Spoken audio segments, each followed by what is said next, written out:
It's time for Windows Weekly, a review of Patch Tuesday with Paul Thurrott and Richard Campbell. We'll also talk about Windows 365 Switch, a look at Microsoft's revenues compared to, let's say, Apple and Amazon. And we're going to talk about the new online development tool from Google that uses something you might be surprised to hear. It's a little something from Microsoft. It's all coming up next on Windows Weekly. Podcasts you love. From people you trust. This is Twit.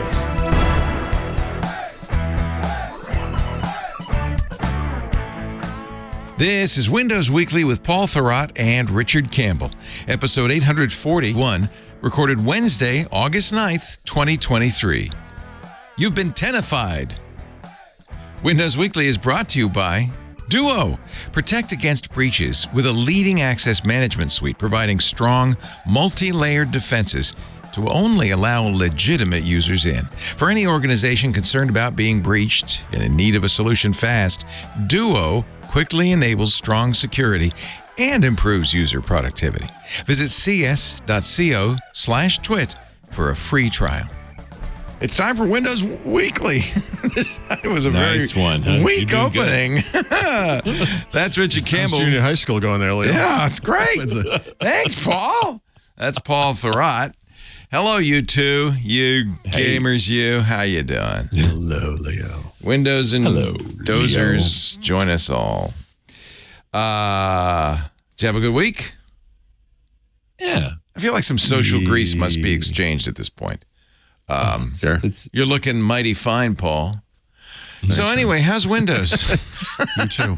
What's up with 11? That's enough grease. That's enough grease. Can we just celebrate for a moment that the first line item on the notes today is Windows? It hasn't been that way a while. in months. It's been trying a to while. mix it around. We're mixing it around a little bit. No Activision to eat up the first 5 minutes. It's a little bit of Activision. A little later. We'll get to it. Well, So good. What's up? Yeah, we passed an interesting milestone yesterday, being Tuesday, being Patch Tuesday. Week A. What's that? Week A. No, is it week B? Week B. Oh, week B. I'm sorry. Week B.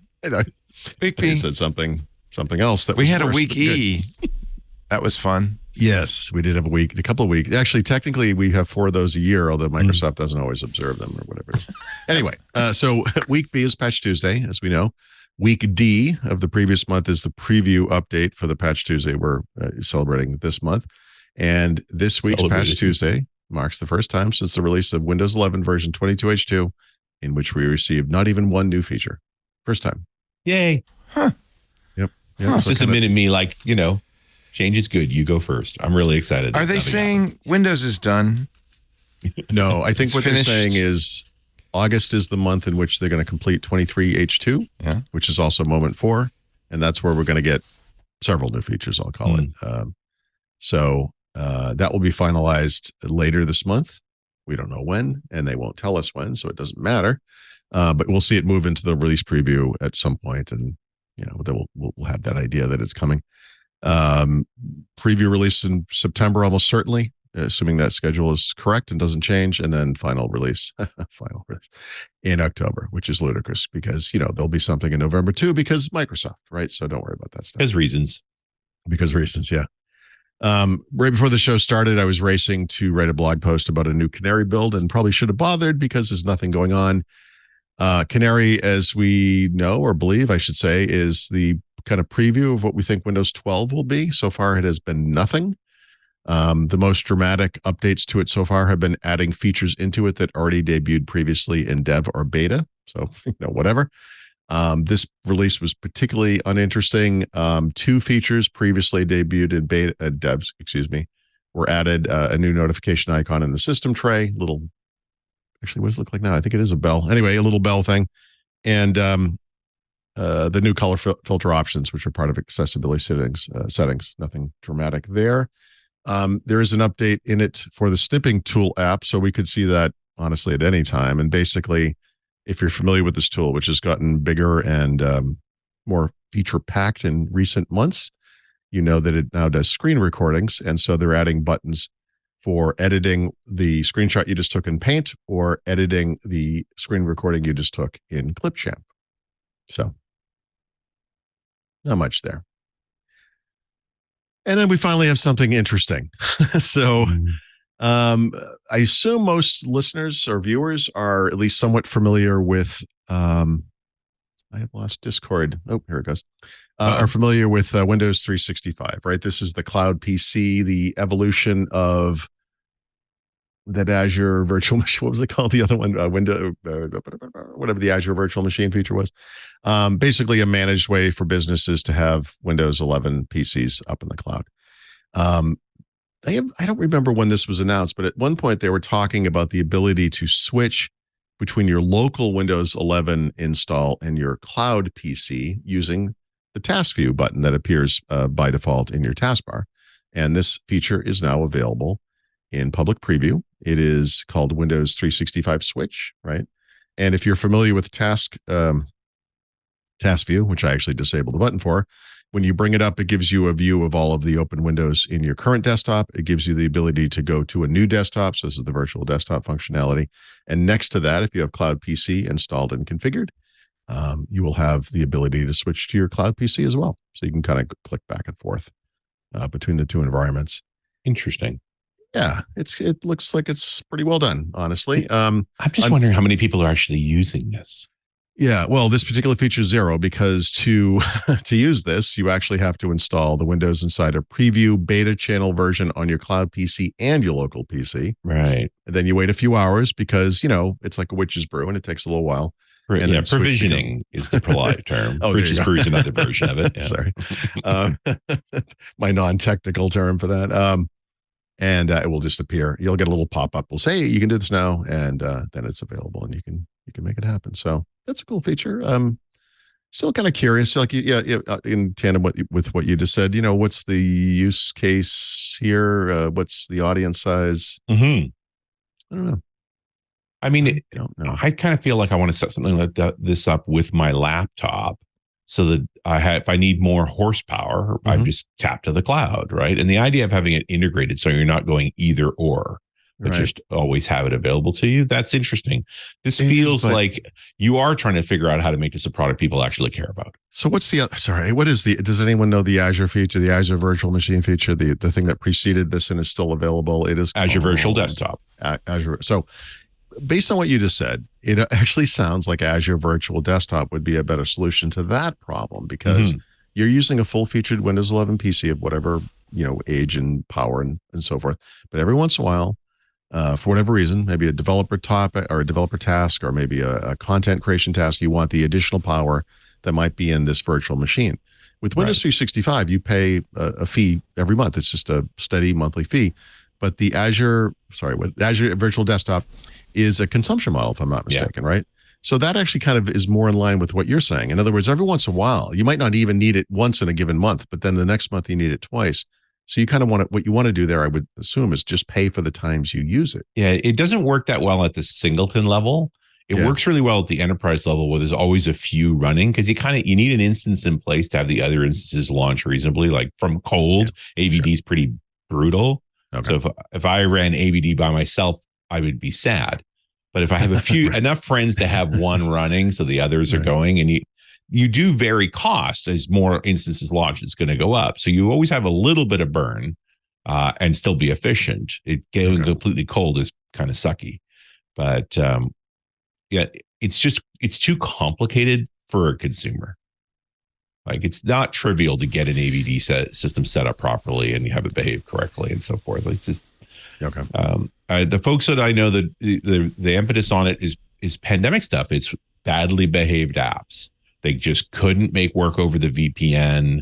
They are not prepared to shift them in the cloud. So it's like, let's put them in a virtual desktop setup. Well, sandbox. In the past, I would have done this with terminal services. So AVD is sort of an advanced version of terminal services. Then it seems like what you would want is potentially an older version of Windows, right? Often, although, I mean, not always though. Not always. Genuflection to Chris Jackson. you can tell Windows 10 to be whatever version of Windows you need in relation to any given application. It's like when this app asks, you're Windows 7 and it's fine, right? Like that works. What happens like when you do that to Windows 11? Does it just giggle? I think it actually just loads the Apple homepage. It's like, oh, did you want phone link? So it can't do that compatibility mode at all? No, we're mocking. It can, but it's probably working now. It was very broken at the beginning of Windows 11, but as they gradually tennified 11, right? And all the group policy stuff got lined sounds up. like a religious term. We're going to tenify you. Totally. It took AVDV version 3 to finally get the group policy stuff working well enough that you can reasonably migrate up to 11 if you're using group policy. Again, this is all sysadmin stuff. Like normal people should not worry about this. But didn't we see in the discovery of the Activision trial a memo from Microsoft, some executive some years ago saying this was the future of Windows, was this Windows in the cloud?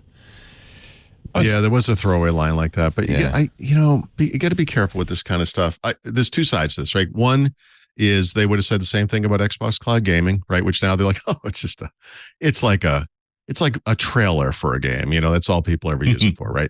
But on the other hand, I think it was OnLive, they started out as a gaming service and went to streaming Windows desktops because, as it turns out, if you can stream games badly to pretty good, you can actually stream desktops pretty good. Like all the time, or pretty good to good. And it's possible. It's possible. We were just talking about that switch feature, which makes sense. It's kind of a Windows 11 on Windows 11 scenario. But honestly, you could imagine someone with an iPad Pro, a Chromebook, whatever device you choose, where you might have a similar, they're not going to feel able to build it in this way, but in the same way that in Windows, you can boot into that environment, and as we turn on the device, what comes on is this Windows thing instead, and it's streaming over the cloud, and then you have a button where you go back to the native environment or whatever facility there is for that kind of switch. I think honestly that type of thing makes more sense on a non-Windows platform, maybe. No one on Windows 10 is going to want to run Windows 11 in the cloud, right? I mean, I could picture the reverse. So I don't know. I don't know. I don't know. I really don't know. Yeah, I'm pretty sure they're busy solving a problem not a lot of people have. And the few that don't know they have it. This must have come up last week, I would imagine, because I had responded to it was a column in Computer World, but it was really just the opinion of a guy who works for an Apple-centric small business company, and that Windows was a declining platform, which, there's plenty of cases to be made for any desktop environment as a declining platform in some way, right? Mobile has exploded, web has exploded, et cetera. Sure. But they made the case, that in this imagined future where Windows actually does decline, Microsoft can still potentially come out well ahead because of all of their cloud advances and so forth. And so their device management. The part of this is just a hedge. By the way, what platform isn't a declining platform? I mean, actually, really? Right. So, we're not going to talk. This isn't in the notes, but since you mentioned this, one of the interesting things that's happened over the past couple of weeks with all of the earnings announcements that have come out, and we'll talk about a couple of those in a minute, is this notion that the markets for PCs, tablets, and smartphones are all declining. The PC market, we're seeing many indications from the platform, the hardware makers themselves, Intel, AMD, also from the hardware makers, meaning the PC makers, and from Microsoft, who are saying, actually, we see a light at the end of the tunnel. Now, there's some debate on when this thing kind of levels out and maybe starts growing again, but most people seem to think it's going to happen in the second half of this year.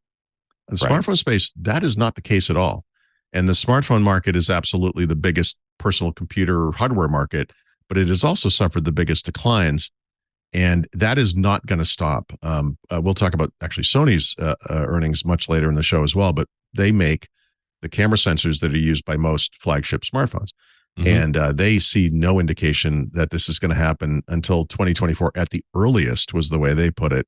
And even Apple came out and said, actually, the smartphone market is in decline, which is something that they don't usually say. And they're about to launch a new generation of smartphones. Sure. One would argue, does their cadence still make sense? But I keep looking back at what happened with iPad as an interesting example of when you get a device good enough, you just don't have an urge to replace it. That's right. So I'm going to get this number wrong, but it's plus or minus 1 year to being correct, which is the PC market suffered a 6 or 7 year-ish decline before the pandemic in unit sales every year. The iPad did as well. In fact, I think the iPad sales slump actually lasted longer. But yes, you run into an issue. Look, it's not like Apple doesn't have a lot of competition in tablets, unfortunately. Sure. Good competition. So even when you have something like a cheap Amazon tablet, you can make a really compelling case.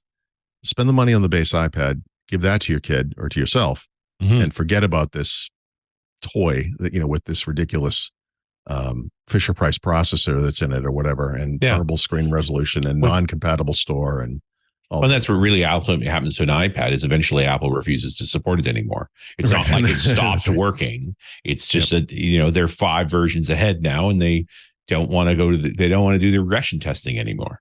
Yep.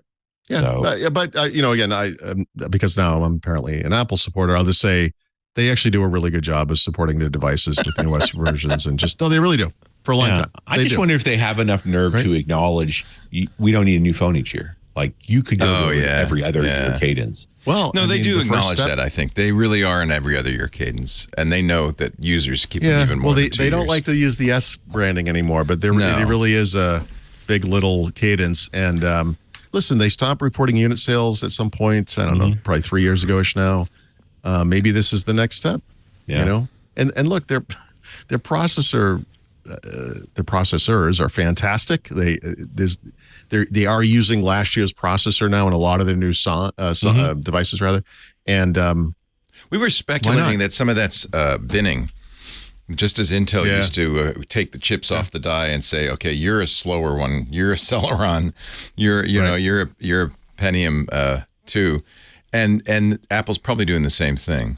You know what I love about that is how sloppy that is, right? That this notion that the most highly refined manufacturing process known to man is so sloppy that you're making a very particular chip and it comes off. You're like, not quite. Not quite. It's not sloppy, but it is think what they're doing, Paul. It's pretty amazing. I know. But it's like so in the United States, we get these perfectly cut meat things. You see like a chicken breast, you have no idea it came from an animal. In Mexico, it's a guy with a machete. There's all kinds of crap in there. So you get like the end of a bone, you get like whatever. And like this process is more like that. It's like, all right, what do we got? We got a couple of i7s. Looks like we got a couple of i5s. It's like, given the choice making a thing between a chicken breast with a little bone in it and liquefied processed chicken. No, I'm not debating it. I would probably have the breast. It's interesting. We were talking about this yesterday on MacBreak Weekly. Apple has such a good deal with TSMC. Not only are they buying all their chips for the next year, but TSMC has agreed to pay for the defective chips. They normally what you should say too. Just add, you're talking about 3 nanometer chips. 3 so nanometers dominate. The market for the next gen, for a best year. Ever process. Yeah. So Intel, when it buys from TSMC, once there's some chips next year, will pay for the 30% defective chips on. They pay for the whole, of course, wafer. And then if there are some bad dies on the wafer, that's too bad for you, Intel. But Apple only buys the known good chips. And this is the whole nature of TSMC. It's amazing. This is how you benefit when you are one of the biggest or the biggest, right? This is why, people in the Microsoft camp are so worried about Surface. A lot of debate about Surface. Should they continue? What do they do? Is premium only the best approach? Whatever. And it's like, guys, one of the things you probably don't think too much about is that Microsoft is is the second biggest company in the world, but as a PC maker, they're like number 200, and they just don't warrant any attention from chip makers.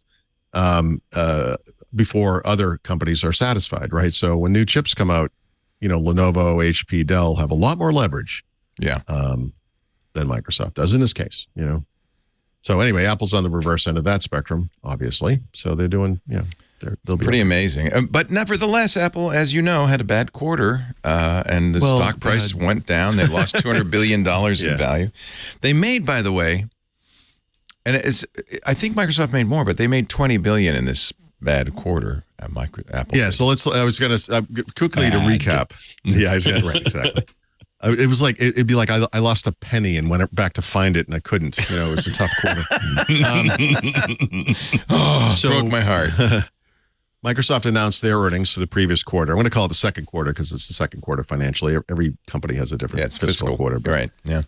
But this the quarter, the quarter ending June 30. Microsoft earned a net income of $20 billion, 20.1 on revenues of $56.2 billion. Google announced their earnings the next day, I believe, or within a day or two. Very close, $18.4 billion in net income, and actually half again, $74.6 billion in revenues, right? Remember that 79% of that money comes from advertising. So the two big companies that have announced since then are Amazon and Apple. And let's do Apple first because we were just talking about Apple. Apple, I would call net income, I should say. You're right, a little bit under Microsoft, $19.9 billion on revenues of $81.8 billion, right? Spark, the hardware company with the awesome margins, as opposed to the services company with spectacular margins. Exactly. I know it says Apple is that. You can't learn anything from Apple. You can just admire how different they are. What's the margin on the $15 billion a year that Google gives them just to be the default search on a phone? Yeah. What's the margin on that? I believe that would be 100%. I think it's 100%. Yeah, I'm not a financial expert, but I don't know if that's 100%. GAAP or non-GAAP, but I think it's a lot. So let's put it that way. The interesting thing to look in a year in which the smartphone market is cratering, for them to essentially have flat net income, and I would say, I'm sorry, not in flat revenues. Revenues actually declined by 1%, but 1%. Yeah, relatively flat. Yeah. This is rounding error. You could, and this is a slow quarter. Next quarter's next quarter's their bigger quarter because they got a new iPhone and all that. But this is always the slowest quarter of the year. The thing you look at Apple, which was the thing we used to look at with Microsoft, and the thing we literally do look at with Google, is they are kind of a one product company. Yeah. So they're trying to shake out of that. Google's doing that very slowly. And it isn't working. Well, it's okay. So the iPhone used to be in the 70-something% range of now Apple's it's in the revenues. 60s? It's 44.8%. Oh, wow. Okay. That is impressive. That is less impressive, than half says something. There's an asterisk to this, but still, that's important. So the smartphone market is declining. And the thing, it's weird because the iPad came, the Apple Watch came, whatever devices they have come, and you think, well, what is this going to be the next iPod, the next iPhone? And they never really are. Mm-hmm. But the next big thing for them is services, right? And $21.2 billion in revenues. That is about 2/3 the size of the iPhone. By revenue, and a gain of 8.2% year over year. That's amazing. Now, the asterisk is those two product lines, those two businesses are completely related to each other, right? Yeah. Neither you buy an iPhone, you buy services with it. That's right. Neither would exist without the other. Yeah. So, but you know what? This to me is smart. I don't want to call it bundling. It's like a value-added service. Some of it reeks of bundling, like you have to have a certain amount of iCloud storage if you have a certain number of devices. That's how they get you. Yep. They obviously have the Apple One plans where you can get a bunch of services, some of which you might not want for kind of a lower cost. It hurts competitors like Spotify, et cetera, whatever. But it's for Apple. This is a great business. When you look at things like the Mac and the iPad, 6.8 and 5.8 billion, those are both roughly 1/3 to 1/4 the size of services right now. Yeah. By revenue. Now they'll have up quarters because of new releases and so forth, but that's very interesting. I mean, so this, as is always the case with Apple, whether you love them or hate them, financially, I don't know what you want to say. These guys know how to make money. They're the largest company in the world by market cap. It's just you're talking about the highest market cap company in the world. Are you really going to tell them how they're doing it wrong? Exactly. Sure. Yeah, exactly. And to Leo's point, there was a lot of doom and gloom about a week ago. Apple came out and said, we're in the middle of a smartphone slump, blah, blah, blah. Everyone's screwed. And then we just got a 100% guarantee we're getting all the 3 nanometer chips. Suck it. And that's Apple. I mean, it's pretty amazing. They're amazing like that. Yeah, it is. It's astonishing. Yeah.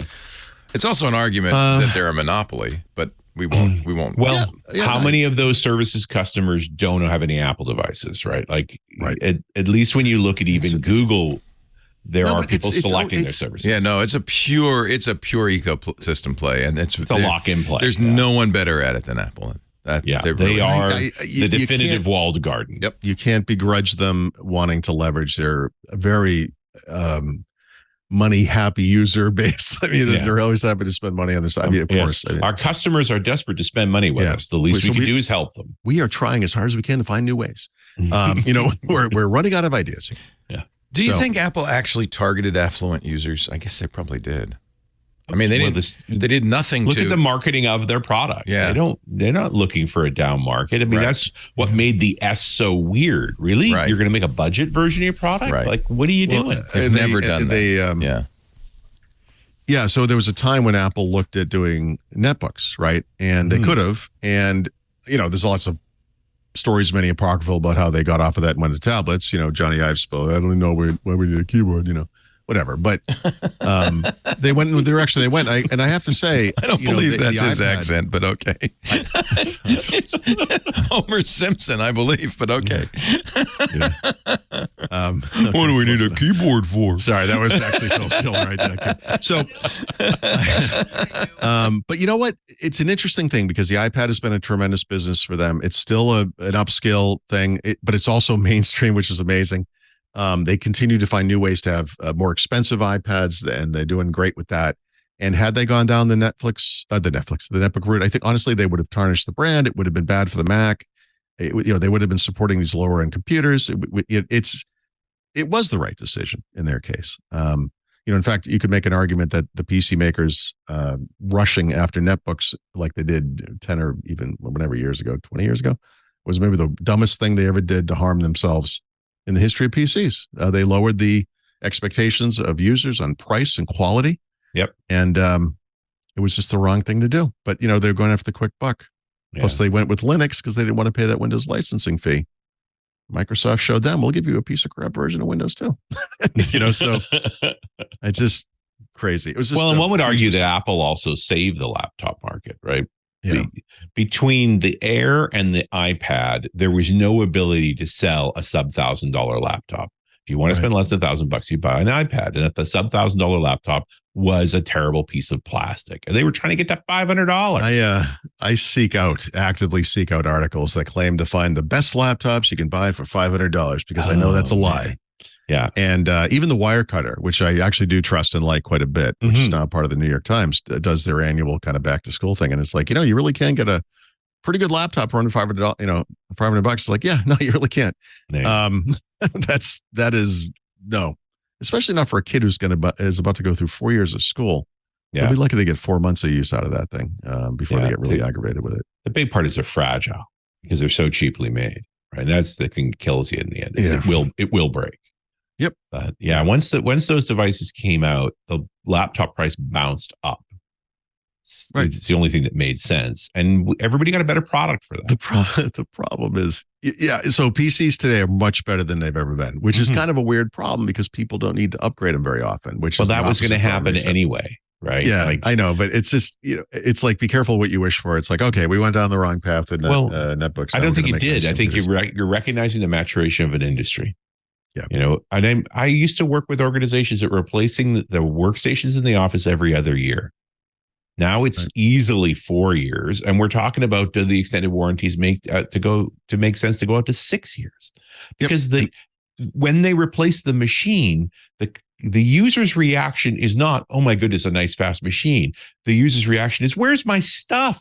Right. Why does everything look different? Yeah. Why would you do this to me? It's just an impediment to productivity where it used to be a benefit to productivity. That's not how they're perceiving it anymore. So, true.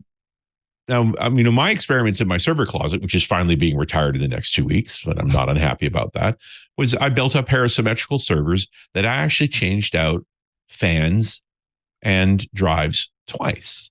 Yeah. Because the processors, the motherboards were fine. So those are now 8-year-old servers. And my instinct is those things are bombs, like they're going to kill you.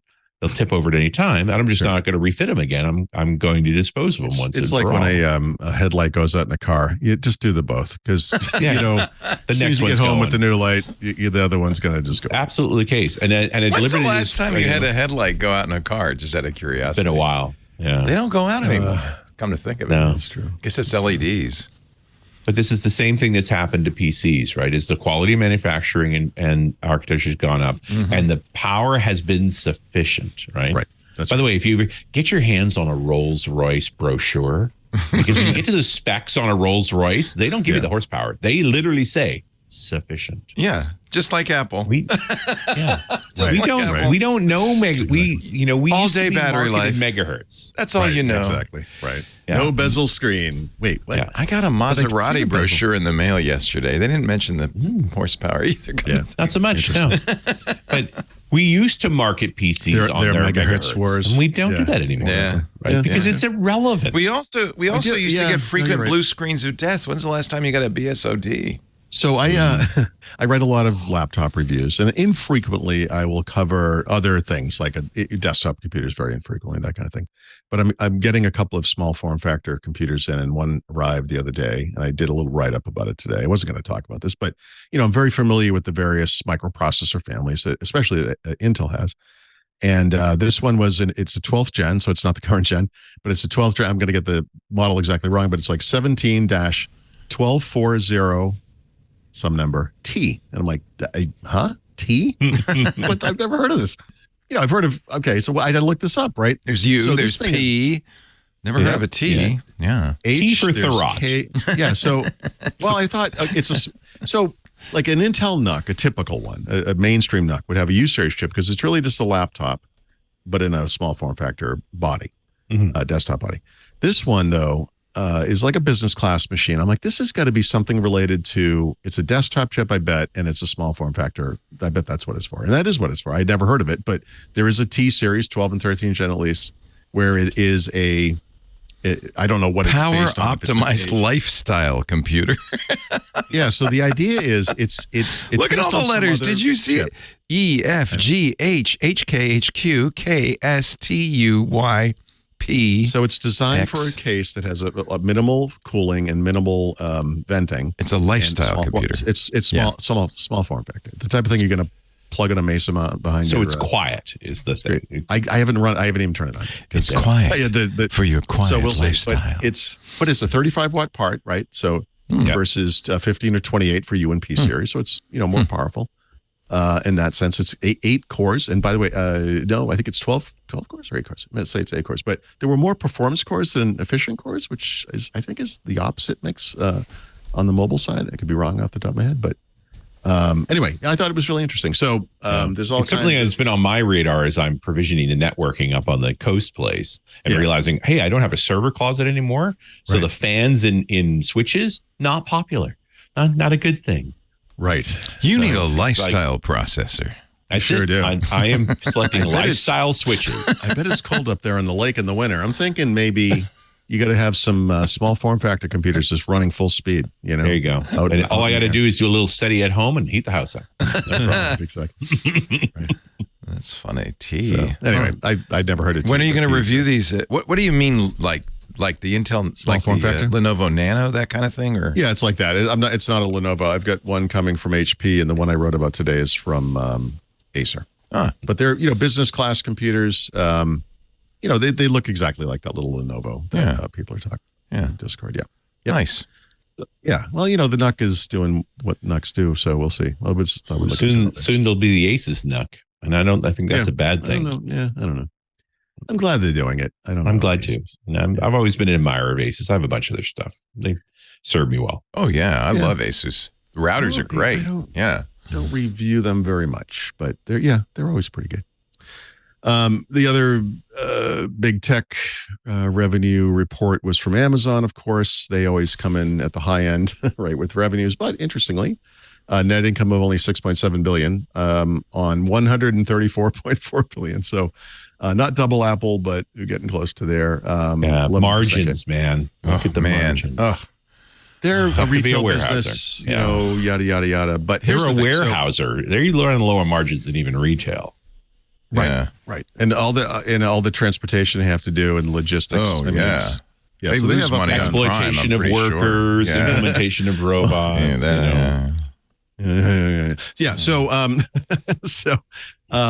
But Amazon's quarterly reports are very interesting because all they do is talk about milestones that they achieve, like more customers than ever are using Fire Tablet. They never have any hard numbers for the most part. But one thing they do talk about explicitly is AWS. And AWS actually revenues went up almost 11%.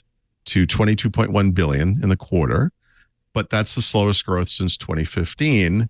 It's also a lot slower than Microsoft's current growth rate with Azure, which in the last quarter was 26%, which granted down from the 70% it was at for a long, long time. But these are both maturing businesses, and this is what you see.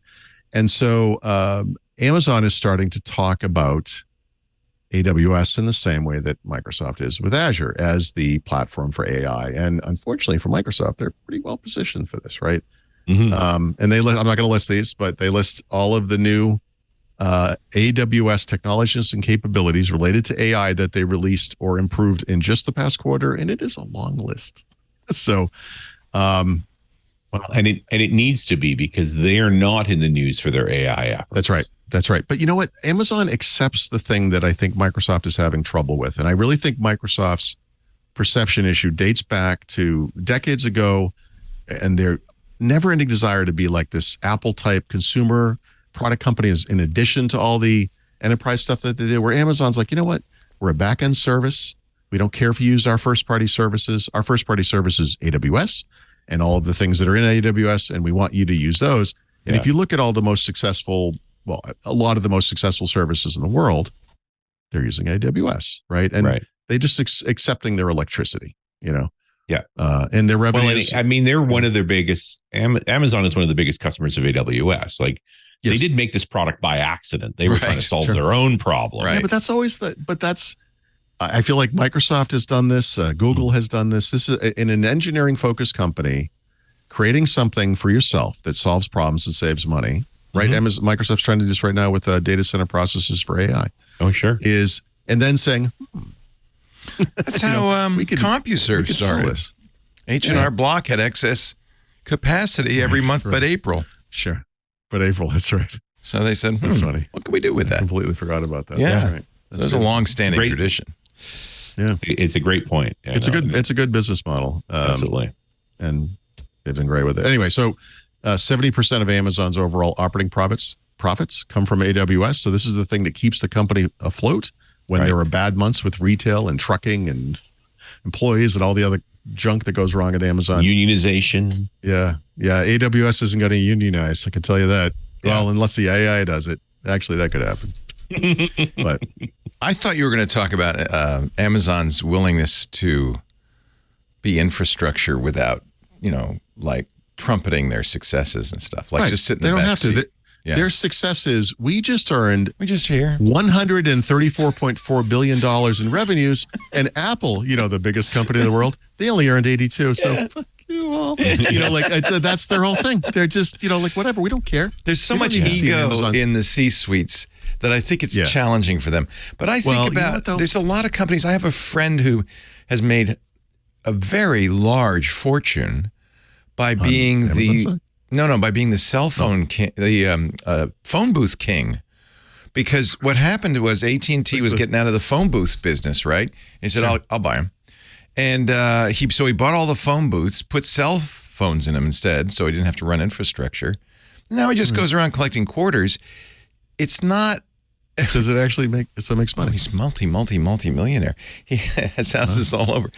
The other thing he did was so as he's driving around collecting quarters, he realized, this is a logistics business.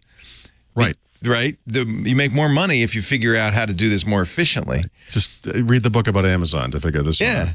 So then he said, what else is... And then now he also sells, if you go to any bodega in America, there's a freezer in there with ice cream in it. You've seen those, right? You get your drumsticks, you open it up, you get your drumstick, you buy it. That's him. At the same time, he's picking up the quarters on the cell phones. He stops off and delivers ice cream. But the really insight he got was he put little scales in these freezer things because you don't want to visit them if they don't need to be stocked. So they phone home and say, I'm low, because their weight is low.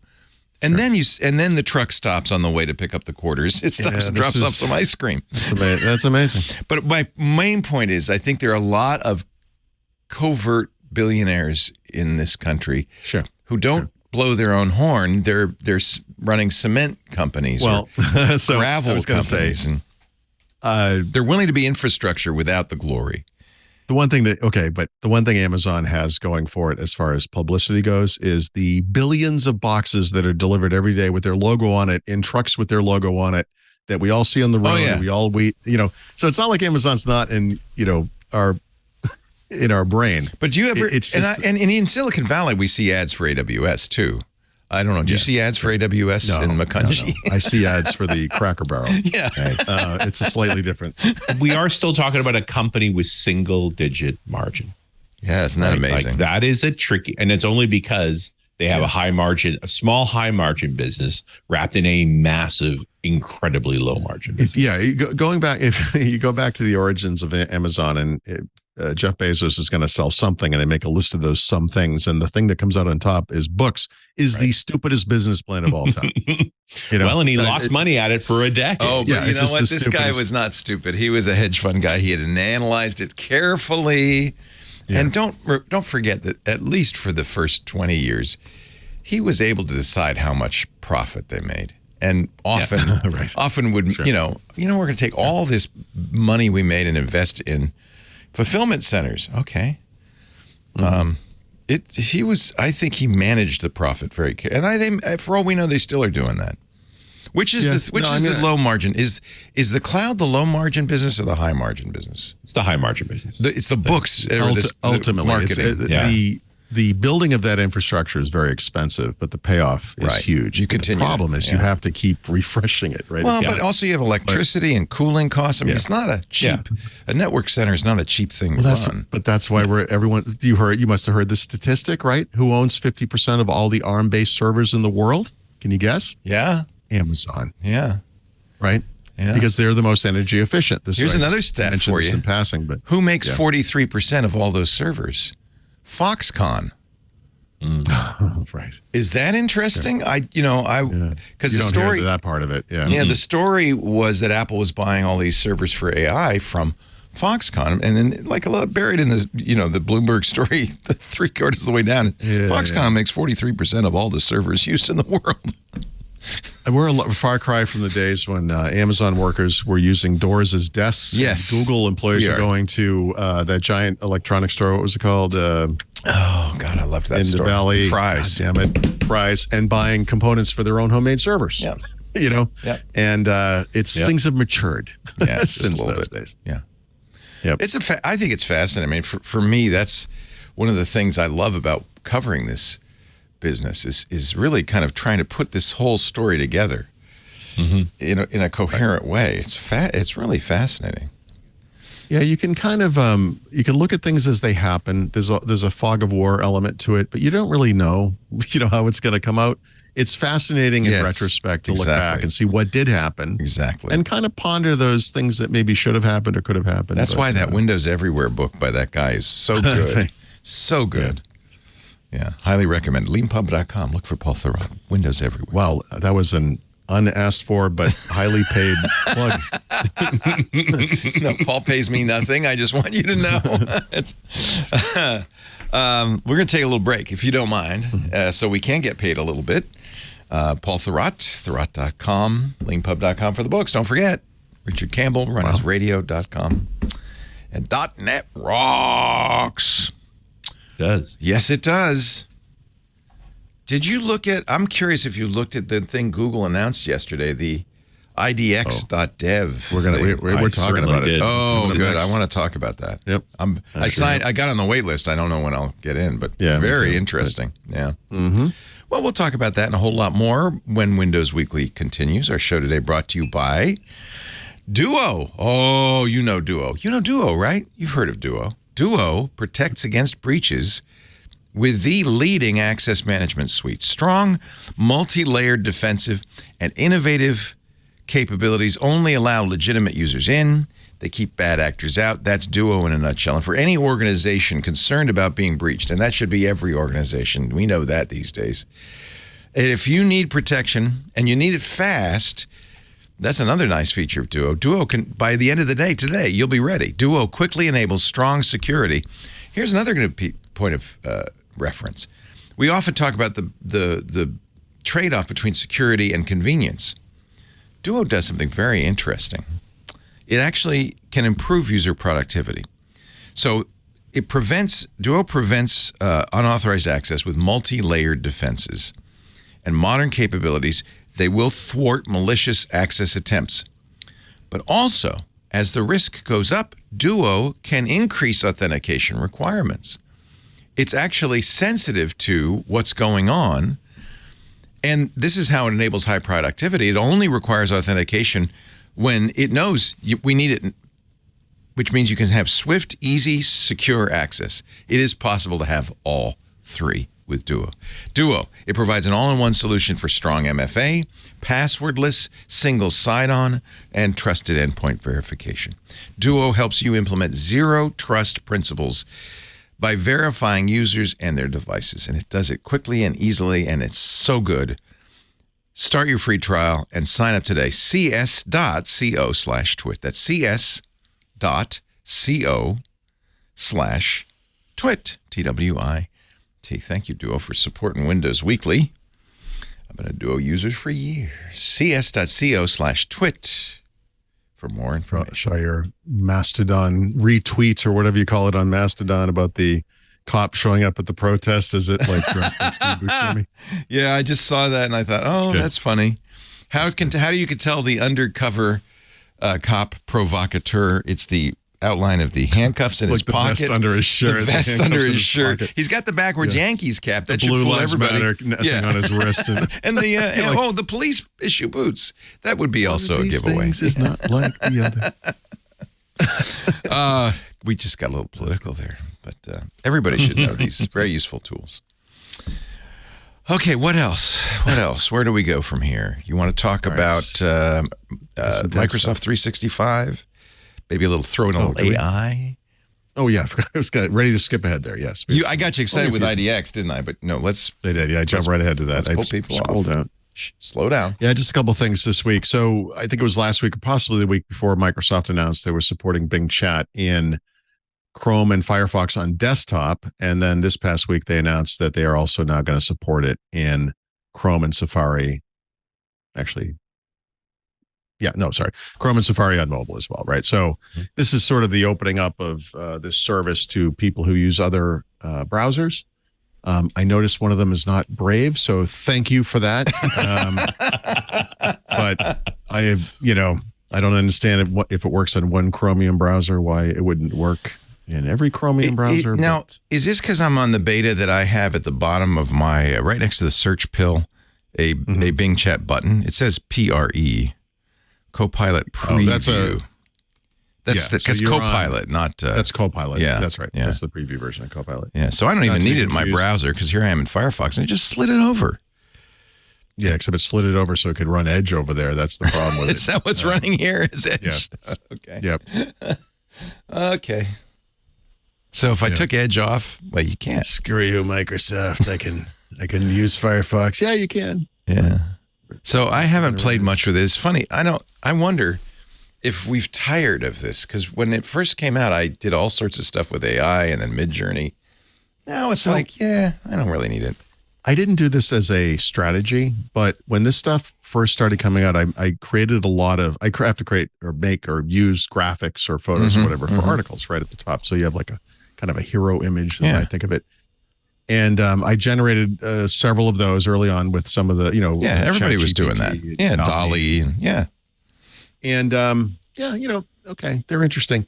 And then I just came to this realization, I think it might have been yesterday, but for the past many weeks, if you go back and look at my articles, the ones I wrote, I've gone to Unsplash and I've gone to Pixabay, and I use images that creators have made and I link to them under the image as if in some kind of form of weird silent protest I didn't realize I was doing against AI generated content and how they're stealing from content creators and how they're stealing from everybody really, right, to build this AI infrastructure that they're doing. And I literally did not do this explicitly with the aim I just described, but I did wonder about myself as I looked at the latest one I put up. I was like, we're doing a lot of this lately. That's kind of interesting. So yeah, I don't know. Maybe I don't know if it's just I'm tired of it, or I'm maybe becoming a little more political about it, or I don't know. No, I think we've all tired of it. It was like really cool, And I think we could just kind of, this is what a hype cycle looks like. It's a hype cycle. You always said that. We got news stories a month ago about Richard, you need to be wearing a off. robe, holding a staff, and be standing in front of a burning bush. Yeah. Every time you talk about pay no attention to the AI. Yeah, the 10 commandments. That kind of thing. Yes. But I think more, I worry about hype cycles because it distorts your perception of things. Right. But at the same time, it's like, this is good news because when the hype dies down, you can get to work. Right. So, okay. Right? That's beautiful because I've gone through, I think of it as the X number, 5 or 7 stages of, guilt or whatever, or sadness or whatever it is, grief or whatever. Yep. And at first it's like, oh, it's so exciting. And then it's like, oh, it's not that great. And, you kind of go back and forth and you try to, and because we're in this industry, we try to, new evidence comes in or new information. We're constantly evolving our view of what this thing is and what the impact's going to be and all that kind of stuff. But yeah, what you just said really resonates with me because I've always felt that one of the excellent byproducts of Windows and PCs not being at the center of personal computing, right? Where things have shifted to the cloud and more, I would say, to mobile devices. So people are doing fun things on phones and tablets, and they're getting work done on computers. I know there are exceptions to that, but obviously people play games and whatever. But to me, that is how I use computers. I like that focus. I like that thing personally. If I fly, I have a device with its own battery that I use for productivity, and I have this other device with its own battery that I use for entertainment. And I don't have to worry about using battery for entertainment and feeling guilt because I can't get work done, right, on that level. But also just from kind of a broader perspective that this sort of forces Microsoft to optimize Windows for the use case that I think was always the most important one, which is productivity, right? Dating back to the earliest, spreadsheets and word processors and whatever else. So yeah, AI falls into the same category. 100%. And he's exactly right. Like we got to get past that hype of throwing it everywhere and start improving it for the things that it is making a difference on. Right. And so, and I'm excited to see GitHub talking about they've got more than 1 million people using GitHub Copilot. Like those are numbers that are sustainable for a product. I hope. That's an audience that is apparently now paying for something that they find to be valuable. Yes. Whereas someone making cute pictures of pink unicorns flying in space is probably not going to be paying $20 a month for that privilege. So that's a nice level set on where this type of thing makes the most sense. Right. And for companies like Microsoft and Amazon and Google, maybe there will be a slackening of the crazy demand. Brad last week, I think, brought up a screenshot. Maybe saw it on Twitter, but it was someone who couldn't get into Xbox Cloud Gaming. Right. And we both came to the same conclusion, like, why? Like, it's not like we can't meet the demand. It's that we've lowered the level on the demand that we will accept because we need those resources for this more important AI infrastructure that we're building out that's very expensive, Yeah, without a doubt. And that's always been my concern with this is that, knowing the numbers from Mark Russinovich, just like how much money you do the math and you're like, you guys are spending a lot of money. How many customers are you going to need to make this make sense? Right. Microsoft doesn't get to benefit from the benefits of cloud computing that the rest of us do, which is that they have to have that infrastructure all the time. Yeah. So yeah, it's expensive. Yeah. I also think that while you're still growing things rapidly like that, you're not actually refining. You're in the land grab phase. And so the product quality is questionable. And product quality goes up when you get to that refinement phase. When it's no longer a land grab, now it's serve people better. It's also, but see, Leo briefly brought up that Windows Copilot feature that's coming in 23H2. I already have because I am a lucky Well, you're on guy. Beta channel, I believe. Right. Yes, I am. Channel, thanks to you. No, I'm kidding. I don't remember it that way, but we have recordings. Microsoft is rushing to embrace AI everywhere, right? I've not seen it. I'm curious what Microsoft 365 Copilot is going to look like. It's going to be a little different for everybody depending on which apps you use, I suspect. And it's not hard to imagine where AI would be beneficial in an app like Word or Excel. I completely get it. Okay, fine. But when you push out something like the Windows Copilot and what a piece of junk that is, and how most of it is, first of all, it's the stuff you already get in Edge or going to Bing. All right. So you could argue it's a little easier. It's in the side there. Okay, fine. But the stuff that's specific to Windows, put things in dark mode or, turn up the screen brightness or whatever features are available. It's just nonsense. It's just nonsense. And it suffers from the same problem that like Cortana and LiveTile suffered from when they added them to Windows 10, which was we have this idea and the notion of communicating with a chatbot and having a sort of conversation where you're fine-tuning the result of something, I think makes a lot of sense with voice, and it makes a lot less sense with typing. Right. And which is what this interface is. I know there'll be voice, but I think there's one other element here, Paul, that I think is important, which especially when you talk about a product like Visual Studio or even any of the Office products, which is every feature you've ever wanted is in there. You just can't find it. Right. Yep. Right. And so the question is how do you surface that? Yeah. And does a chat interface make that easier? I don't think it does. I mean, we live in a world where teams you'll start a meeting and it will interrupt you with a pop down that explains some feature at a time when you're literally engaging in a meeting, which is the absolute wrong way to do that. We live in a world in which Word and Excel and whatever else puts up those little banner things at the top. I specifically configured Word to save by default to the desktop, which is not backed up to OneDrive because it's a scratch space. I then push things where they belong inside OneDrive, but it will not stop warning me, hey, this thing isn't being backed up. Do you want to back this up? You should back this up. Do you want to back this up? I mean, I made. But in each case, you already have intent. You're going somewhere to do something. Where this is a point of exploration where you're trying to find something, or you're still trying to establish. And that's where AI, goal. I think, could be very helpful. Right? This is a goofy example. This is just a stupid little. This is not AI, but this is a good example of anticipation. Right? Windows 10 had a feature called, what was it called? I've already forgot the name of it. Well, the new version's I've already forgotten because I don't use Windows 10. The new version is called voice recorder. So if you type in voice recorder in Windows 11 search, it will result in sound recorder. There you go. That's a smart anticipation of what people might do.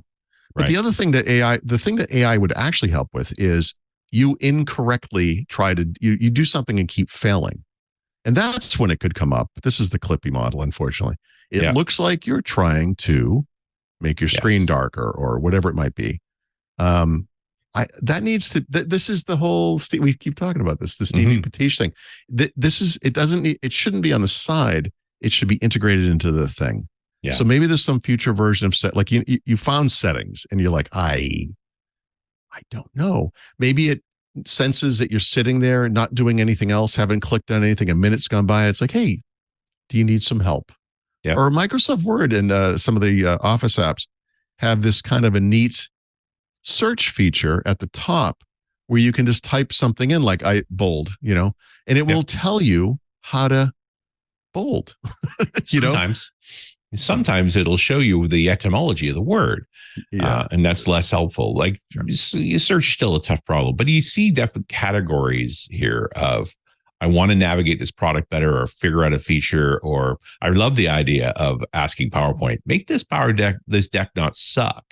Now its answer might be just to delete all the slides, but that's a separate thing, right? That's right. Then there's also the resource gathering from this context. Find me a picture that. That kind of thing, which I think is a different mechanism and also useful, especially when you get into the M365 side. And by the way, I just put the show in the can where has my company already worked on this? Like this idea that the Copilot could become the institutional memory. Do you? Okay. That's interesting. I can't believe you just said that phrase because I was literally just going to ask you, do you think that product or any of these other things will ever have a sense of memory? I was literally just going to use that word because if I go to like an online site, it's not AI. If I go to Unsplash and like I said, I'm looking for some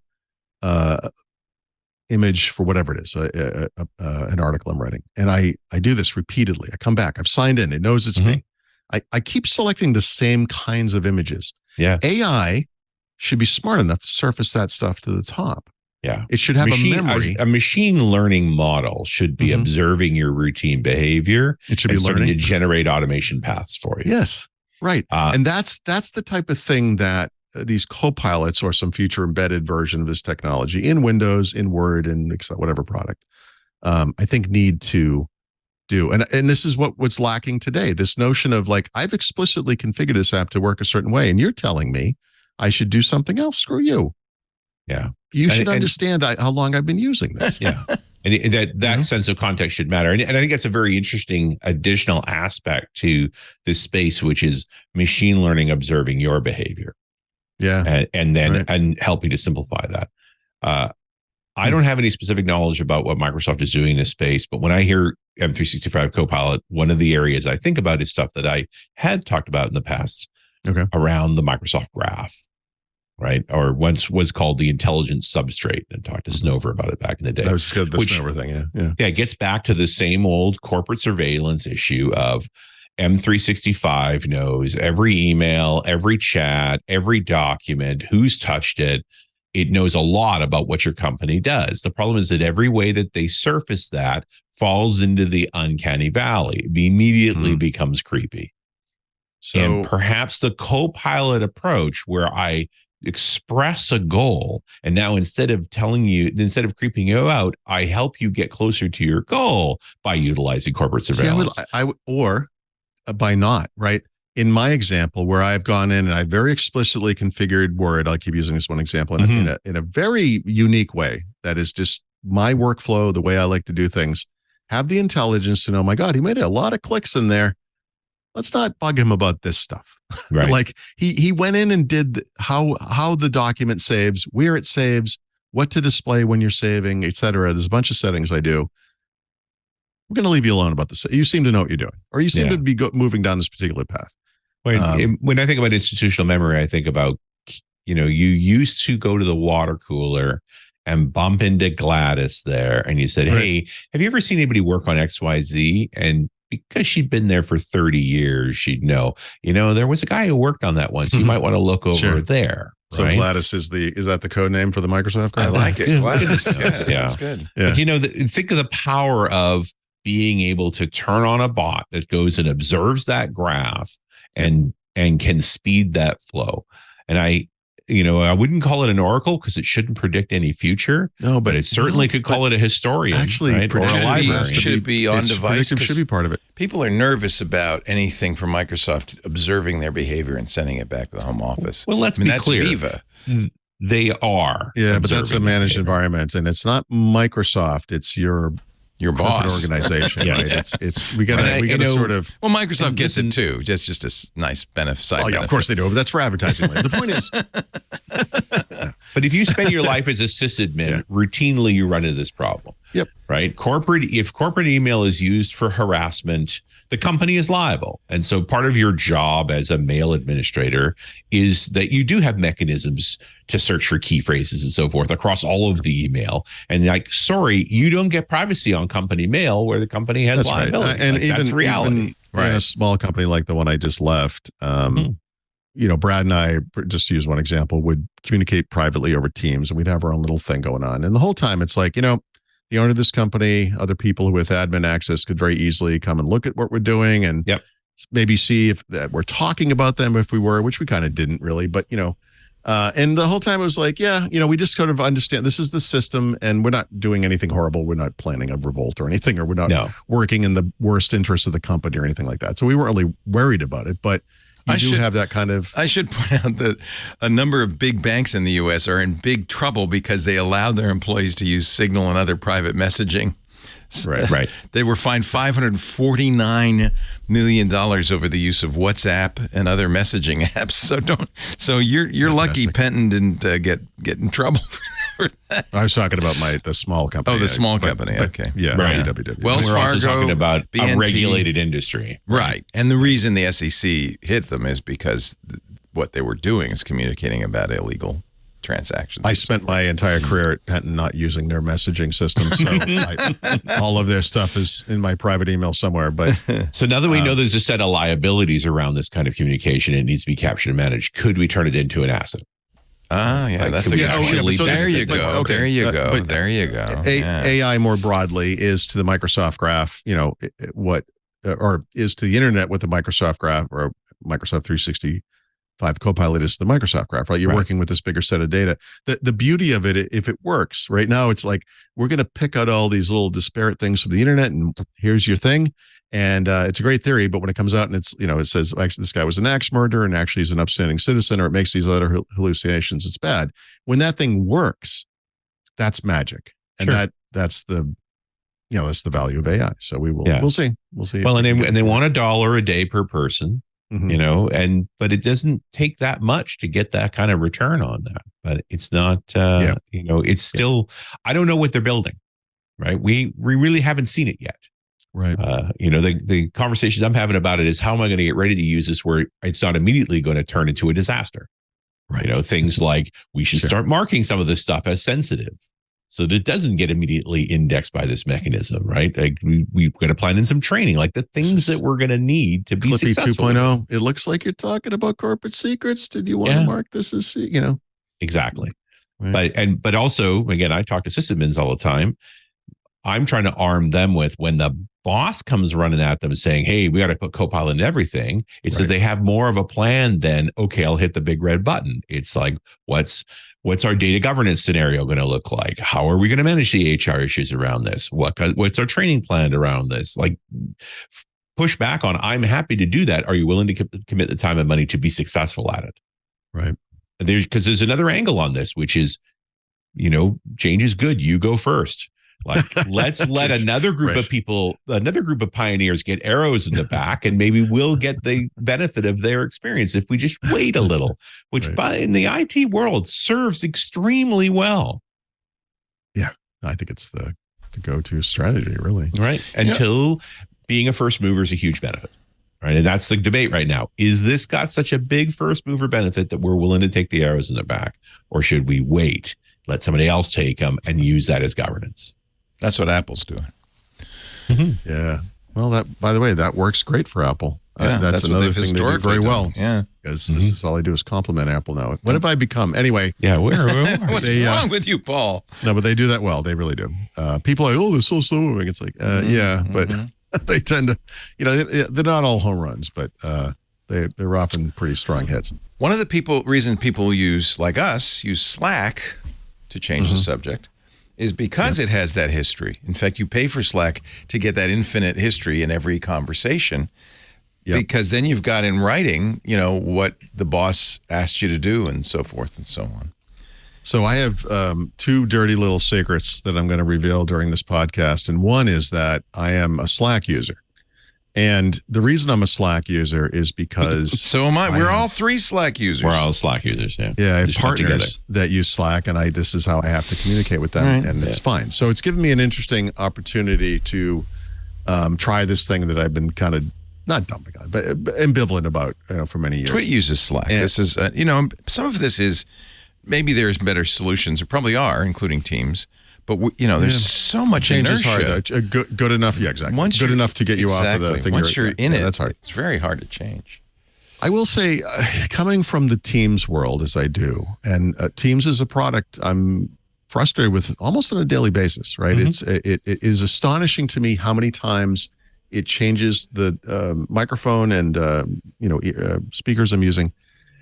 I don't understand why there isn't a setting. This should be an all communications app. If this device is present, always use this device. I don't care what the system's doing.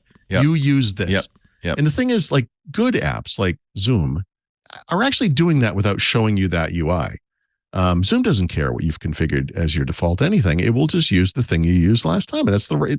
Thank you. Like, that's what Zoom is never wrong. Zoom always works that way. So I don't have as many voice video call things in Slack. I'm not even sure if I ever had one anyway, but we use it mostly for chat-based messaging, and it works. It's fine for that.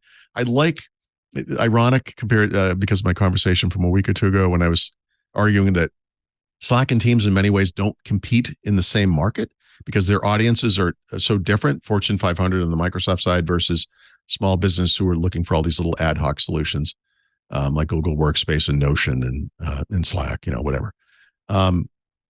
But I have to say, I as a person also seek out those lightweight solutions. I use Google Workspace for email.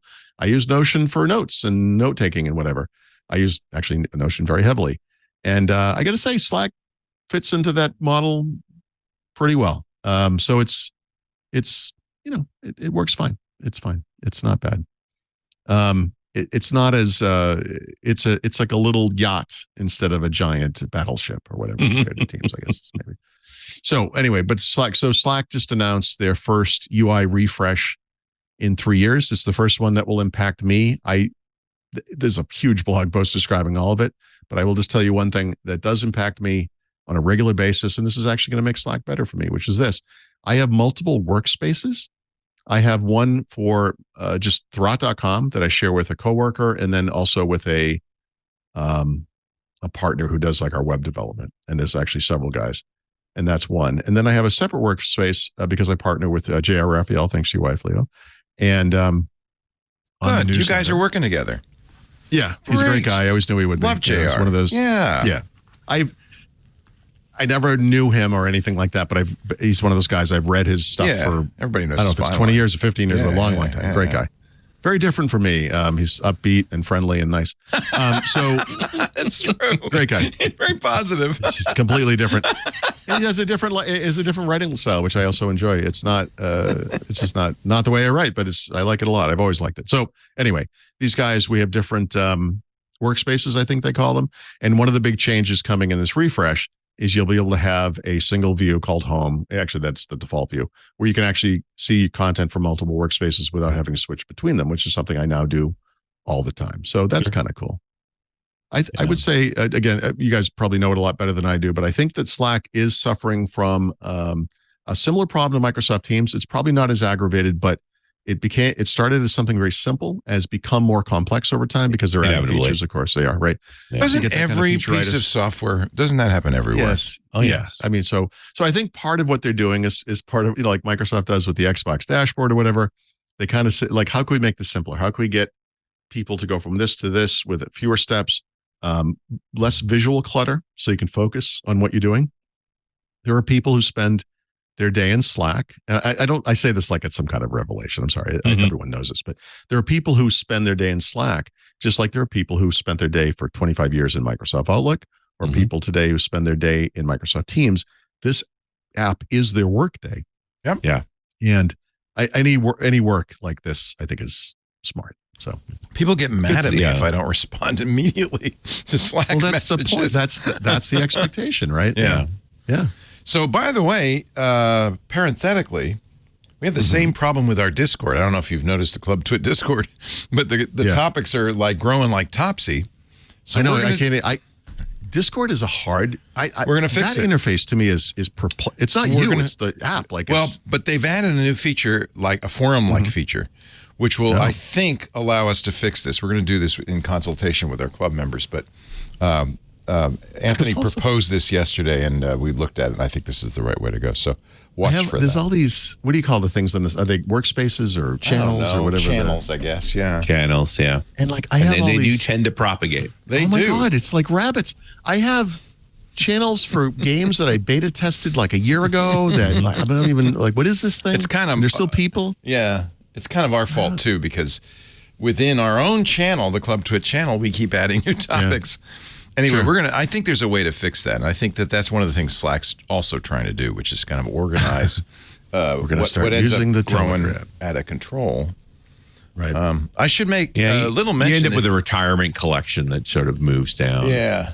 Channels that are no longer out. Look at all these, we've got the shows, of course, but then we call them conversations, and they're just, it's almost an infinite. This should be like your basic decluttering strategy. If you haven't looked at it in 3 months, it just slides down to the disappears. Bottom. Yeah. And it's really out of control. But it is part of the fun of being a member of Club Twit. So let me give a little plug, because that is our chief monetization strategy these days is our club. What do you get? Ad-free versions of all of our shows. Shows we don't put out in public otherwise, like Paul Thurrott's Hands on Windows. Micah does a Hands on Macintosh. We're working on an AI show with Jason Howell and Jeff Jarvis. We also I'm going to do my unboxing of the Galaxy Flip 5 right after this show for the club. Things like that. We also have special events. We've got a photo walk coming up at the end of the month. I can go on and on because there's so much. We're trying to really jam it full of benefits for just $7 a month. And really, that $7 makes a big difference to us. And we got now 8,000 members. I'd love to get to, that's just 1%, frankly. A little more than 1% of our total audience. I'd love to get to 5 or even 10%. It would make such a difference. It gives us a chance to launch new shows, etc. We have family plans. We have corporate plans as well. Check it out. You can also buy each show individually. You can buy this show by itself. That's $2.99 a month. I think for $7 a month, it's worth going for the whole kit and caboodle. But you can find out more at twit.tv/club-twit. Thanks in advance. Moving right along. What is we're done with Slack, aren't we? Well, I was. I mean, I don't know if you guys have. Sorry, I kind of. You really wanted to talk about these developer things, so let's do that. Yeah. Okay. So we touched on this last week, I think, because of the .NET Conf, but Microsoft back in probably February announced the first preview version of .NET 8. They have released on a very regular cadence. I think they're on .NET 8 Preview 7 right now. It just came out yesterday. The next release will be a release candidate. We know that the thing is shipping in November, so it's moving right along. I haven't really reported on .NET 8 like all the milestones because it's kind of hard incremental to communicate. Yeah. It's hard to communicate. There's not much. Yeah, it's hard to write about anything. This one is kind of but one of the things I've been following along with is .NET MAUI, which is Microsoft's cross-platform .NET based developer environment or whatever, and client solution. Yeah, and they added support for keyboard accelerators, which is a feature that came up recently. Remember, with the new file manager, and there are other apps in Windows 11. Not all of them because Microsoft, but there are other apps that support keyboard accelerators. And one of the things coming in the .NET 8 version of .NET MAUI, which you can now use in preview, is the ability to create keyboard shortcuts that are for accelerators through a mix and match of XAML and C# code, just like you do in what, Paul? The Windows App SDK today, right? It's the same mechanism. So that's kind of cool. And they're going to be targeting Xcode 15, which is the coming version of Xcode that will ship alongside the new versions of iOS, iPadOS, etc. That will happen in September. So their expectation is Xcode 15 will be the default and available fully by the time .NET ships. So they're going to target that on the iOS side. So cool. That's something that Xamarin always had nailed, that within the week of the release from Apple, it would be running in Xamarin. And I think it's basically the same team, just working in the MAUI context now. That was the point of Xamarin, really, was cross-platform. Yeah, and that's what MAUI sort of subsumed, is all of the cross-platform stories, as well as providing a place. I mean, I feel like they need I know they have the Blazor stuff for the web, and there's some Blazor.NET MAUI interaction, which is very interesting. Yeah, which is basically web views in a native app kind of a thing. I'm curious. Yeah, the relationship between Blazor and MAUI is still complicated. It's complicated. There you go. Yeah. That's the right word. Because they came from separate paths. Right. So, I mean, clearly and MAUI, to be clear, was not intended to be a web product. It's intended to be a client-side product. So this is how you put code onto Windows and Mac and presumably Linux and Android and iOS. Like that was the point of it. So the Blazor association is kind of wacky. It's like the whole point was you already have a browser solution. Why do you want this to be a browser solution too? That's funny. Since Sun created Java. I know Java, you asked that rhetorically. Since Sun created Java, this cross-platform has always been kind of the holy grail. This is the dream. But it's always been, you always sacrifice a little bit, don't you? Is that still the case? Inevitably. Be clear, the customer does not want cross-platform, right? The customer just wants it to work on their device. Right, that's right. It's the developer who doesn't want to maintain multiple If you can fool them code enough bases. That they think this thing is native, they don't think about it, is how they think it's native. They don't think about it, then you want it. And can you do that? Can you get there? Yeah. You can do it in different ways, right? So I keep talking about Clipchamp. I talked last week. I did record 3 of what will be 4 episodes about Clipchamp for I think 3. No, 2 of what will be 3. Sorry, for Hands on Windows last week, and that app is a web app. Is it identifiable as a web app? I mean, honestly, in this world of kind of what modern app UI is, it just looks like a modern app. I mean, I don't think most people would notice. There are little indications it's a web app. For example, when you actually export your your final video, it downloads to the downloads folder and pops up a little browser. Your download is done, kind of a dialogue. It's not a dialogue, but a little pop down, whatever, which is identical to the one in Edge because it is Edge, and that's kind of funny, but it's possible. The problem with cross-platform, like back in the Java days, this was a problem, is they'd have to come out with these UI front ends that would always be a little out of date. We want this to look natural on a Mac. We want this to look natural on Windows back in the day. Today, it's the mobile platforms and whatever else they're targeting. And you just complimented Xamarin for always being good about that. You have to be, because otherwise you're creating UIs that run on mobile where it's like, what is this? It looks like something from iOS 6. It has to be up to date. So they do a good job with that, I would say. .NET MAUI does today. Yeah, and we are expecting 8 to be really the 2.0 release of MAUI, which will be the third version because numbers are hard, right? And so we expect it to be quite good, right? They had a 1 and a 1.1 sort of release in different periods over the past year and a half. Yeah, so this has been we start getting squared away. Yeah, this is kind of the new Microsoft approach to rolling out a product. It won't quite be there. It'll be there. Okay, now it's there. I hope it happens. I ended up doing a whole talk on, from Xamarin to MAUI just because it was supposed to come in 6, but in order to come in 6, it could only run in Studio 19 or 22, and they wouldn't finished it. So these guys literally couldn't build their code. Like they were just in a trap. And so it took longer to get that stuff done. It's these are moving parts, but the big change for .NET is they release new version of .NET every November, full stop. Yep. And features slip, and MAUI was one of them. MAUI was supposed to be in 6, and it really didn't ship in 6. It stayed in preview. It shipped the following spring, and then it got cleaned up by the fall. Yeah. And then became pretty solid for 7, and now we're getting to the big version for 8. Yep, it's accurate. And we'll see. I still feel like it's kind of immature, but we'll see. Well, it is. It's young. There's no two ways about it, right? You've got to have a few customers really run with it. You've got to beat it up. The big thing you look for, Paul, the thing I always look for, show me the Microsoft product using it. Yeah. That's when right? Yeah. COM became real when Office implemented. That's, WPF wasn't a product until Studio implemented it. Until a Microsoft product takes a bet on a stack, how real is it? Do you think you'll ever see that, though, with MAUI? It's entirely possible. Really? And the logical thing would be right, a cross-platform product, which is anything that's got to support Azure in a meaningful way. But sooner or later, look at the Office app on the phone. Those are the kinds of things that could be consolidated under a MAUI app.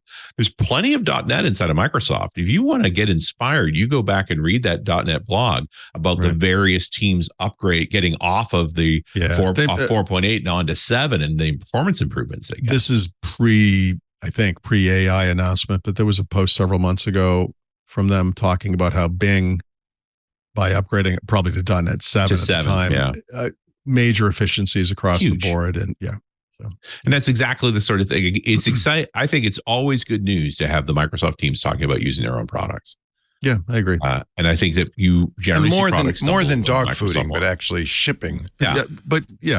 Exactly. One of the problems with WPF was, for all of its power, you didn't see an Office version using WPF. Office should have taken it, and they never did. They were but they were going in another direction. They were worried about Google Docs. I understand that. In the end, it was Visual Studio that implemented WPF, which is for version 4. Yeah, but that was also a long time, right? That was Studio 2010 for a product that shipped in 2006. I would argue, if not for Studio, WPF would have been relegated to the dustbin. And they effectively saved it by making that commit. It also, by the way, got dramatically better because the Studio guys literally sat out. I'm sorry. That's right.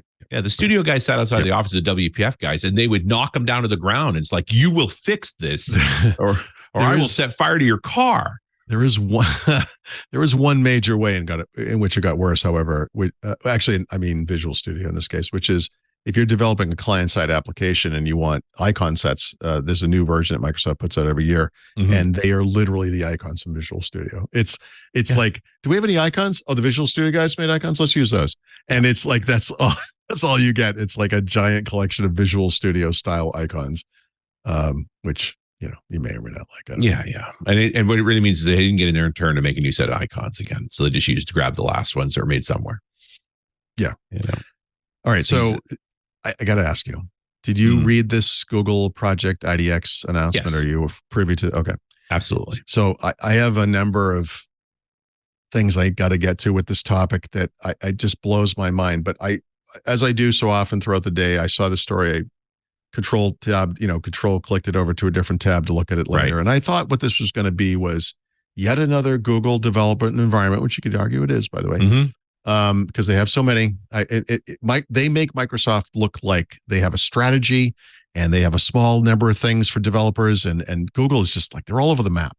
Yep. And if you want to make Android apps, I think there's like 18 different ways you can do it. This one seems to have a little more gravity. Yeah, no, yes, it does, and we're definitely going to get to this.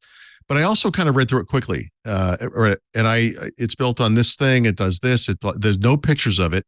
There's no way to know what this thing is, and I'm like, okay, whatever. But then I actually went back and looked at it, and clicked on the link where it said it's built on something called Code OSS, right? Which is Visual Studio Code. You're kidding? Sorry, but Code OSS is what Visual Studio Code is called. Yeah, it's the open source version of it. It's all open source. It's all open source, but no. There's Microsoft extensions that.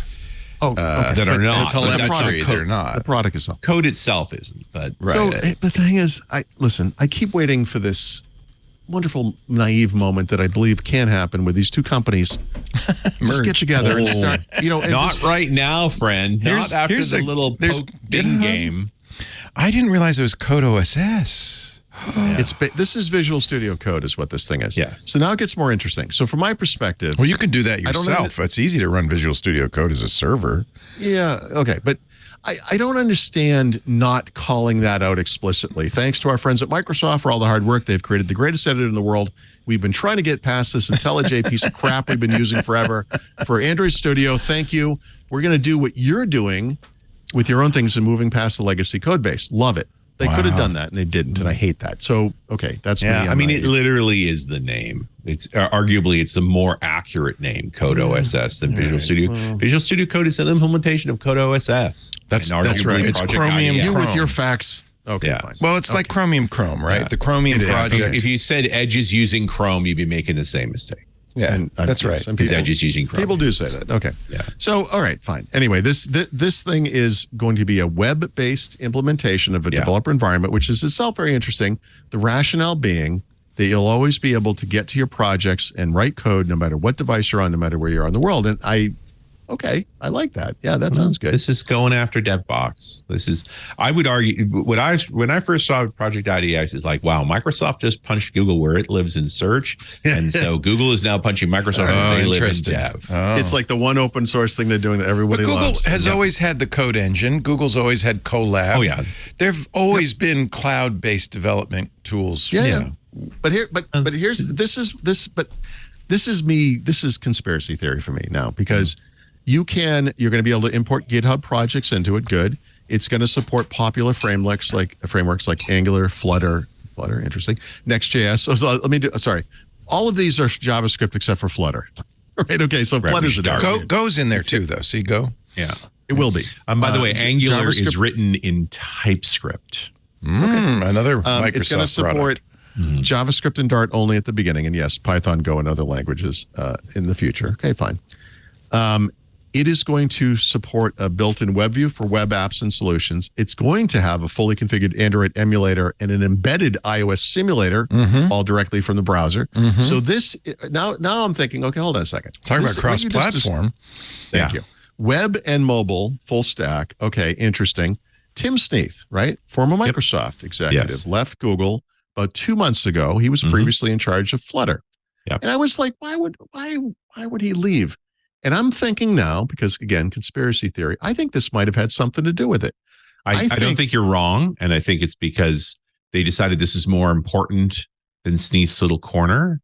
And so I think it's been hijacked by more senior exactly. folks. I think that's, I mean, I'm just guessing because I don't know anything about inside of Google, but I will say Google is a company, like if you wanted to write Android apps, you have the native Android stuff, you've got the Jetpack stuff, you've got all these, Kotlin, and they advance all the stuff. And then there's Flutter for cross-platform, and it supports desktop and web now. It's its own thing. Sort of. It was trying to. Flutter comes from iOS, Android, write once, run both. Yep. Last year in 22, we did a show with Chris Sells, who was also working on Flutter at the time, about, okay, now we're expanding into Windows and Mac OS. That's cool. And to me, IDX looks like the rethink of, I think so too. Exactly. We need a bigger cross-platform play. And I don't know that there was room. That Tim got the role he would want in the reorg. So he moved on. That's right. I think so too. We're just guessing, by the way, but I think you're right. Yeah. And I just from a high level, and I've kind of followed this stuff. I'm not as intimately involved with it, maybe as I'm not even intimately involved in Microsoft side, but I know less about the Google stuff. But it just seems like they have a lot of things that do the same thing. So creating this this environment kind of makes sense to me. It's going to be integrated with AI, right? So this is their version. This is their version of Copilot, right? It's Cody. Exactly. Yeah. Of GitHub Copilot. GitHub Copilot. That's right. And the Palm 2 models today, power is a strong word. Studio Bot, I don't believe, is actually out in a non-preview form, but it is in Visual Studio if you have one of the advanced previews, I believe, and Duet, which is part of Google Cloud. It's going to run on Linux VMs in Google Cloud.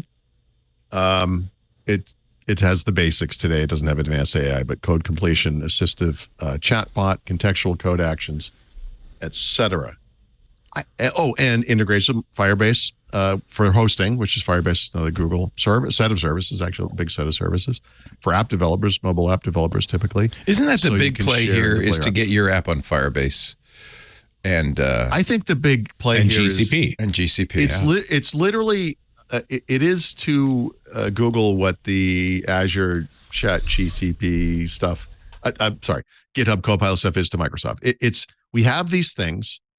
Let's give developers a way to do everything on us. Use all of our stuff. And by the way, this is what Oracle should be doing with Java. If you want to break a cloud, because it ties into all the things that matter, right? A unified client experience because we're living in a heterogeneous client world. A diversity of languages because we live in a diversity of languages. Right. But in the end, feeding back end services that make those high profit margins that all of them are chasing after. Yeah. I mean, of course, Oracle would have to admit that the cloud is real first. Yeah, well, they definitely have a cloud that just looks like a database. It's weird that way, but you know. Yes. And I also, we because Rich and I Rich is in this world literally, and I'm super interested in it. This is the type of stuff we talk about.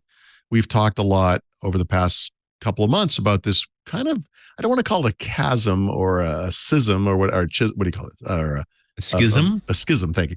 Between Visual Studio and Visual Studio Code. But there is this interesting worldview change that occurs with Visual Studio Code, which I think Google is seeing, and this is attractive to their developer base, a lot of whom are using Visual Studio Code. I don't know what the numbers are, maybe they do, but Flutter, your choices with Flutter are basically Android Studio or Visual Studio Code. Let me tell you which one is the much bigger, pile of junk than the other.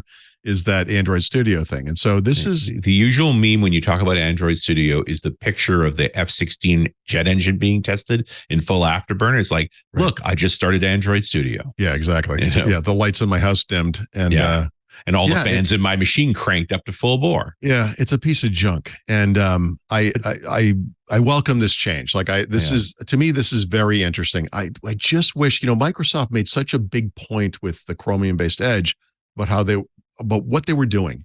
And I wish these two, it's all coming from the Google side, but I wish these guys could get their acts together and just say, look, Microsoft is an important partner. It's not 20 years ago. We don't fear them in every way imaginable, but I do think the timing stuff, because I think but they did just punch you in the nads. So maybe you're a little growly. Fair enough. Yeah. Fair enough. Okay. Well, I mean, the promise of, it's all well and fine until you went after search. If I was a Google guy, I would turn this on its head, because when Microsoft came out with the Chromium-based Edge, I sort of said the notion of a version of Chrome that is stripped of all the Google crap is so appealing to me. And now on the developer side, Google or some Google guy could make the case that the notion of a version of Visual Studio Code that is loaded up with all the Google crap is of huge, importance to me. Like you could almost make that case. Yeah. Because I think there is an audience for this. Without a doubt. And it's fun to talk on the subtext of all of this, regardless of how they talk about it on the surface. Right.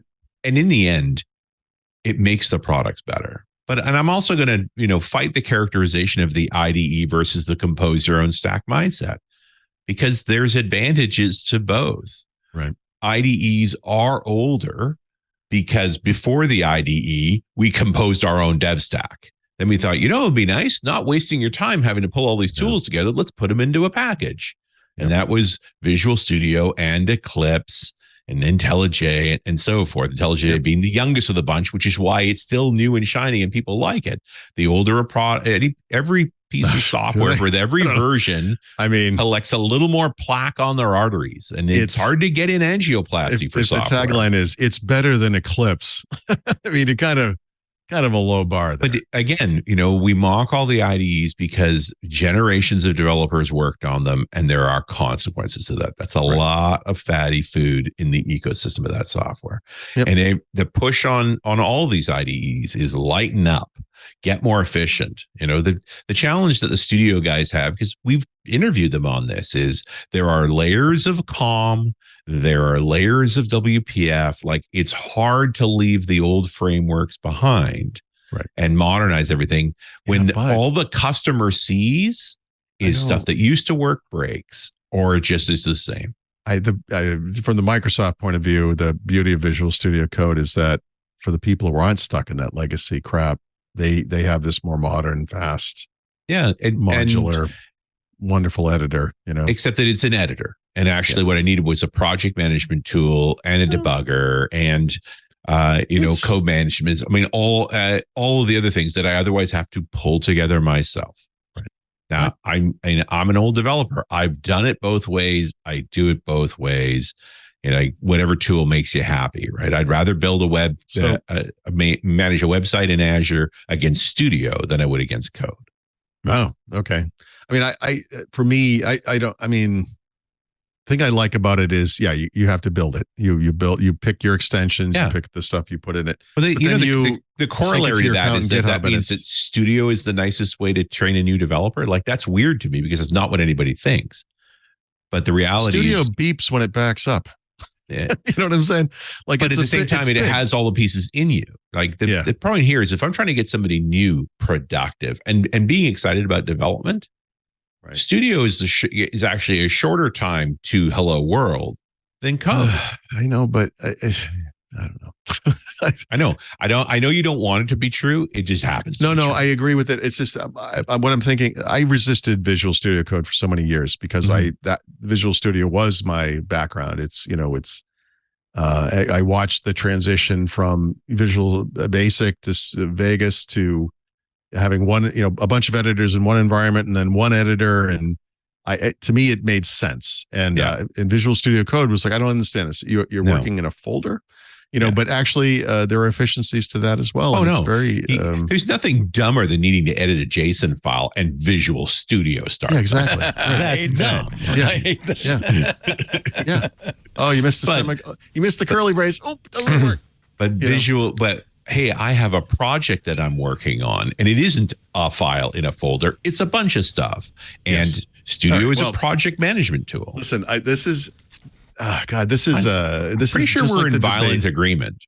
Yeah, no, I think so too. There's an argument in the devices space about whether you can take something complicated like Windows, it's been around for a long time, and make it simpler and make it run on smaller hardware, or is it better to take something that's, I know it's not completely, clean room new, but iOS or something simple, only for phones, evolved over many years, and then they start pushing it up to things like iPads and to things that are like computers, and which of those approaches is better? And the truth is it pros and cons to each? And sure, but the modern approach, even though I don't like it in devices, and I do now like it in the developer stuff, is honestly this smaller, lighter thing that you can add on the things you need only when you need them, and the people that don't have this smaller, lighter thing. You're just coming at it from an described experience Emacs. perspective. I knew you'd get to Emacs eventually. Well, I mean, I've gone in and out of Emacs. Is the I truth over love here. Emacs. But Everything you but described can be turned on in Emacs. That's the beauty of it. You can even Visual run Emacs Studio across Code a server. came up out of a kind of a Sublime model. It's like this. Emacs is Atom, the Sublime, and VS Code were all the same. The extensibility of era. Emacs is kind of based on like a network age, and I think the extensibility of those code editors, and I would say today's Visual Studio Code really is LSP. It's this new thing. modern word. Yeah, the modern world. Yeah, that's all. You can even use LSP in Emacs. There's an LSP Emacs. No, I'm not. I mean, I'm not surprised. It's obviously Emacs. Traditional Emacs is very heavily, shortcuts and it's tuned for codes and coders. I mean, it typing, really is. It's completely tuned for coding, and it's very elegant. But the learning curve is ridiculous.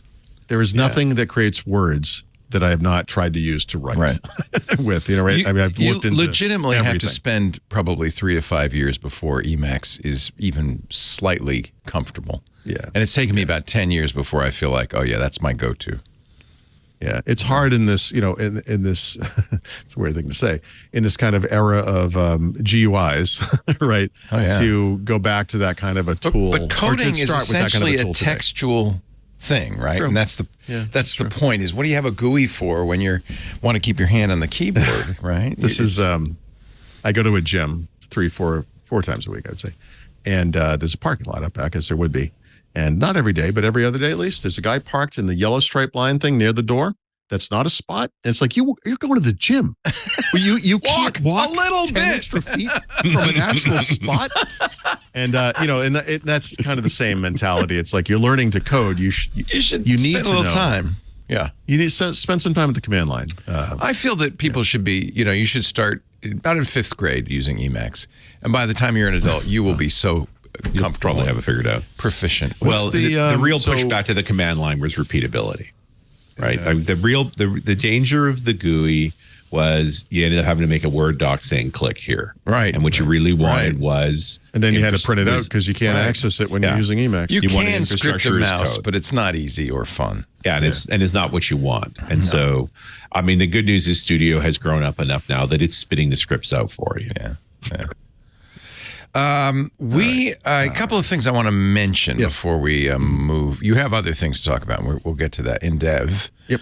But I do want to mention that next week, with your permission, we want to try taking questions from the Discord. Yeah? My theory is that August is really not a good month for tech news. Now, next week will be when the Activision Blizzard thing is decided, so that will throw a whole loop into that. But there's the first hour. I picked a bad month to give up smoking. Right month. Anyway, we'll try it. We'll see. Anyway, I want people who are in our club to prepare their Discord questions. We did it in the past, but there was kind of not only a little bit of interest. So if there's enough interest, I'd like to do it from time to time. So ask your questions of Paul and Richard. Can be about anything. Next week on the show. I think that's going to be kind of fun. All right, continue on.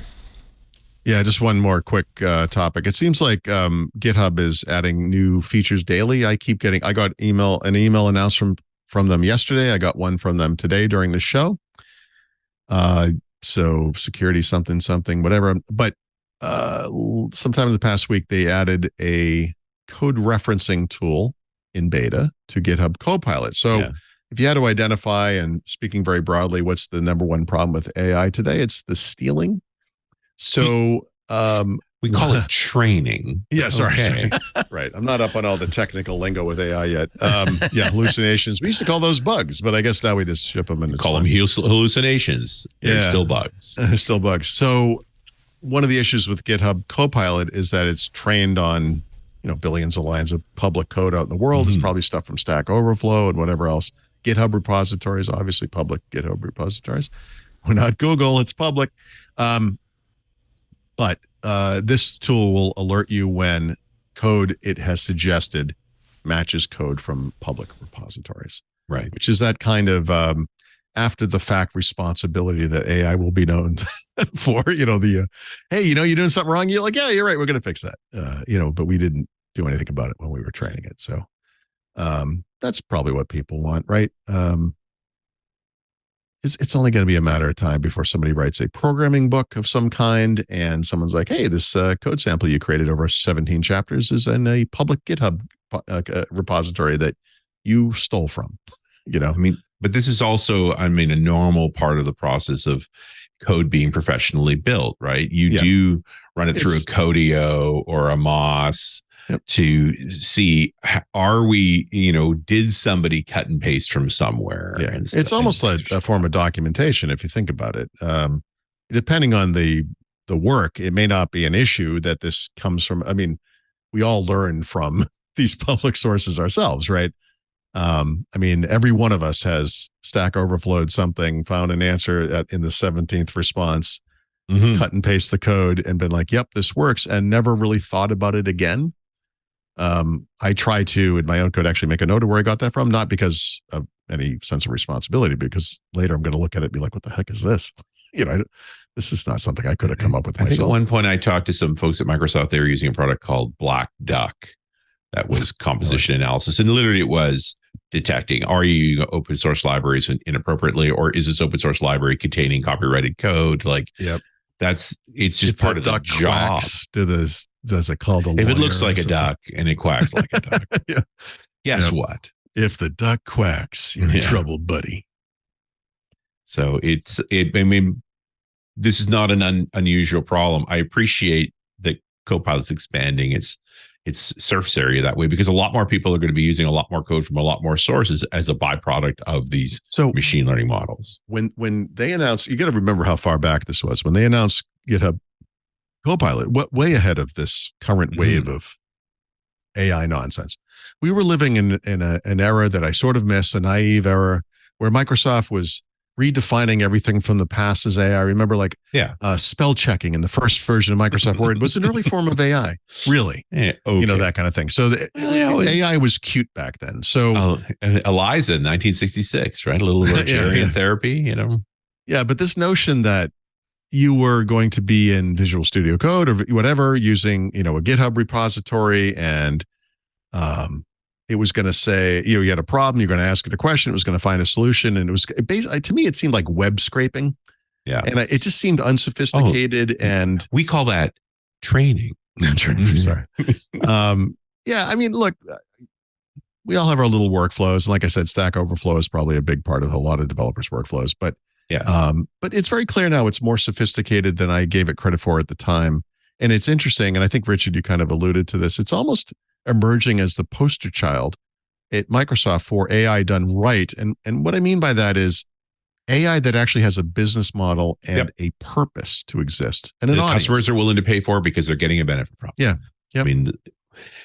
It's not a tenfold productivity increase, but let's face it, if you got a 10% productivity increase, you're talking an extra day a month, right? This is not a trivial thing. Yeah. Yeah.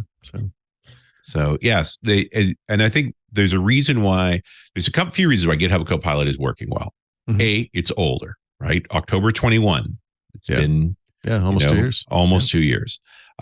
B, developers come with a certain set of skills and are already doing a lot of the work. This is simplifying a workflow they already understand. Right. C, the compiler gets a say.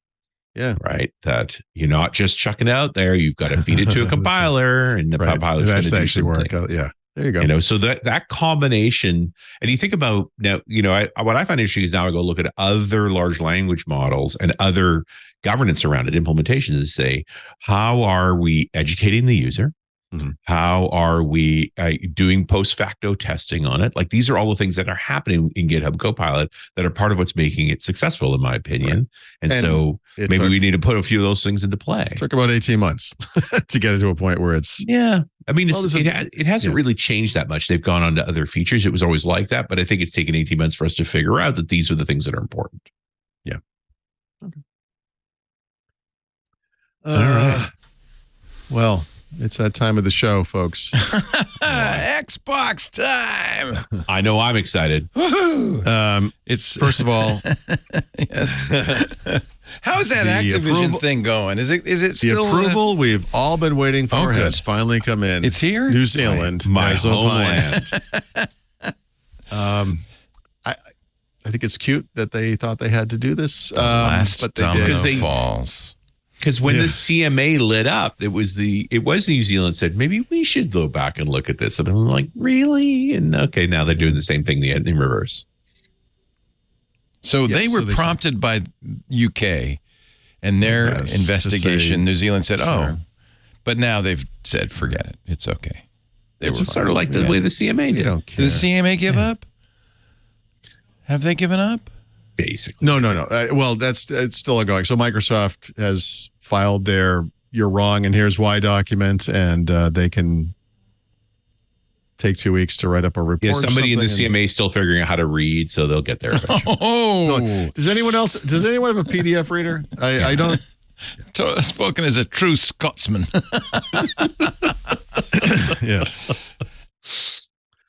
In more important news, Activision revealed that the next installment of Call of Duty, which was going to be an add-on pack for the current Call of Duty, will now be called Call of Duty Modern Warfare 3. And the only thing you really need to know about this is that the Modern Warfare games, the original trilogy and the new one, came out about 3 years apart each time. And this one's actually coming out the year following the last one, which tells you a couple of things. Money grab, right? It's very probable they would have lost out on their $1 billion October or whatever, November, if they hadn't done this, so they can sell a standalone game. And this will probably be the last one, created without Microsoft's fingers on the subscription till. So we'll see how things change going forward. But this will be just a straightforward follow-up to the previous game. And this leads me to my second dirty little secret, which is I not bragged, but mentioned that I hadn't played Call of Duty since March 2nd. That's still true on my console and PC, but I did recently play Call of Duty Mobile on I guess it's an Android tablet. And pretty good. Pretty good. To a man dying of thirst in the desert, even a sip of water is a nice thing. There's a couple of nice things about Call of Duty Mobile. It's free. If you know Call of Duty, the multiplayer levels, they've recreated them on mobile, and because the graphics are stupendous, they're beautiful. So they're very faithful reproductions of classic Call of Duty maps of the past, so you know your way around. I actually played it with a control, like an Xbox controller, on the tablet. And one of the weird, if you think, probably don't think about this stuff too much, but if you think about Call of Duty or any shooter, you're shooting, like you point at something and you shoot a gun, and the way you do that is with the right trigger. And in Call of Duty Mobile, because it's at first from the beginning was a touch-based game, you don't fire on the thing. So the way it works is you just point your gun, and if the gun is facing a bad guy, it will shoot. And you have to really get used to that. It is actually something you do get used to. I only played a couple levels, but it's weird. Like you run around and everything's normal, crouch, jump, whatever, and then the shooting thing, there's no shooting. Shooting is automatic. Twitching. Yeah, it's okay. Does that take the fun out of it, or is that for me? It would be great. It's okay. I'm not going to run to it tonight. Like as soon as we're done here and like that. Like but it's pretty good. It's pretty good. And then a couple of because it's that time of the year, one of the 4 times of the year, couple of revenue earnings report type things. So Sony revenues soared 33% in the previous quarter. PlayStation 5 sales up 38% year over year, right? 3.3 million units. They still expect to sell 25 million consoles in their current fiscal year, which ends at the end of March. But Activision Blizzard. I know. Yeah, they're still doing okay. The funny thing about Sony is that Sony, like Samsung, I guess, and unlike most big tech giants or whatever, has all these other businesses, and some of them are related to our business and some of them aren't, right? So their biggest business is gaming. That particular part of the business was responsible for over 25% of the revenues, $5.4 billion, 28% up year over year. They're doing great. But their second biggest business, I always like to joke about this, by revenue, is life insurance. That business contributed $4.7 billion, up 215%. So wow, hilarious. They have an entertainment, tech, and services business, which is everything from digital cameras to smartphones and TVs, $4 billion, and then music, $2.5 billion, and some other things, right? The little side point I want to make here is that Sony doesn't sell a lot of smartphones, but Sony did we already talk about this? I feel like we just talked about this. Sony sells, yeah, we did. I'm sorry, we talked about this a little bit, but just to reiterate this, Sony sells most of the camera sensors that go into high-end smartphones. They dominate completely. And they had previously said we expected the smartphone market to recover in late 2023, and now they say it's going to be next year at the earliest. Right. And that's tied to the Apple thing, where Apple's been cutting back on orders based on expectations and so forth. So they're one of the suppliers who's like, yeah, we're not going to make as much money for the second half of this year. But PS5 is killing it. It is killing it. Yep. It is.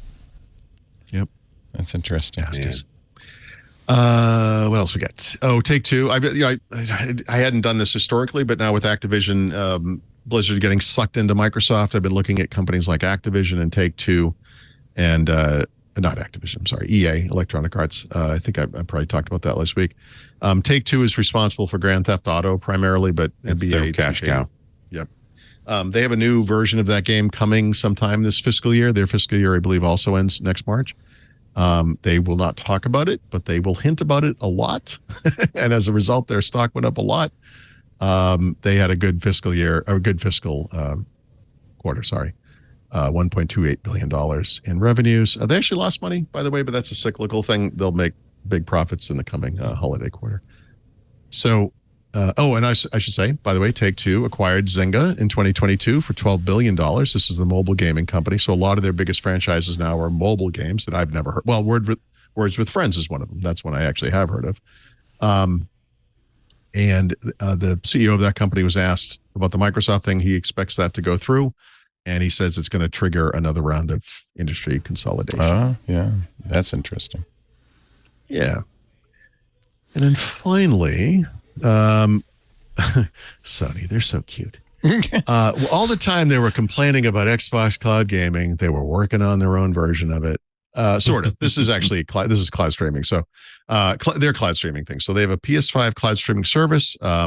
It's going to be made available to PlayStation Plus premium subscribers. This is kind of like their version of, well, I would have called it Xbox Live Gold in the past, but I guess kind of a Game Pass subscription, really.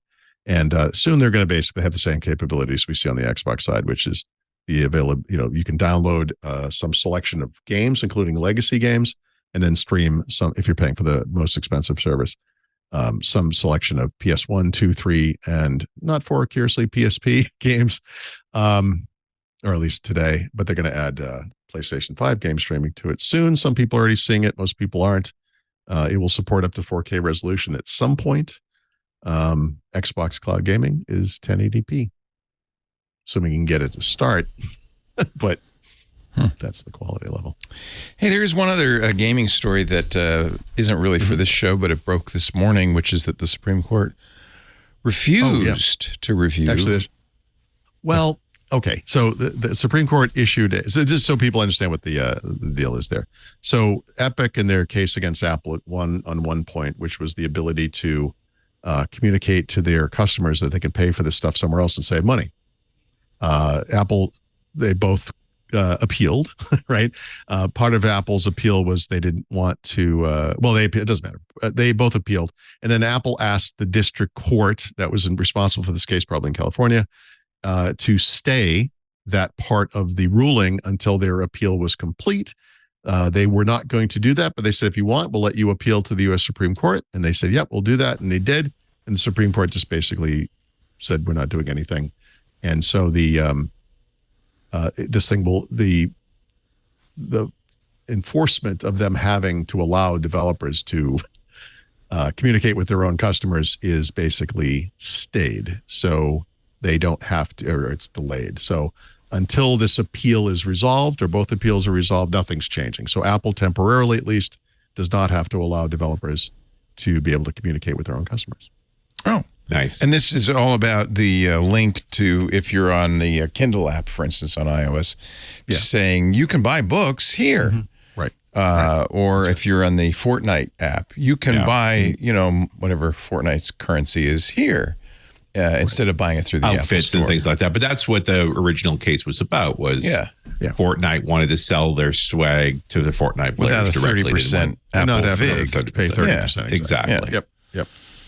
So that's just this has been billion-dollar company arguing with other gigantic billion-dollar company about how many billions. I mean, yes, but this is the most powerful company on earth arguing with a billion-dollar company, which is compared to it is very small.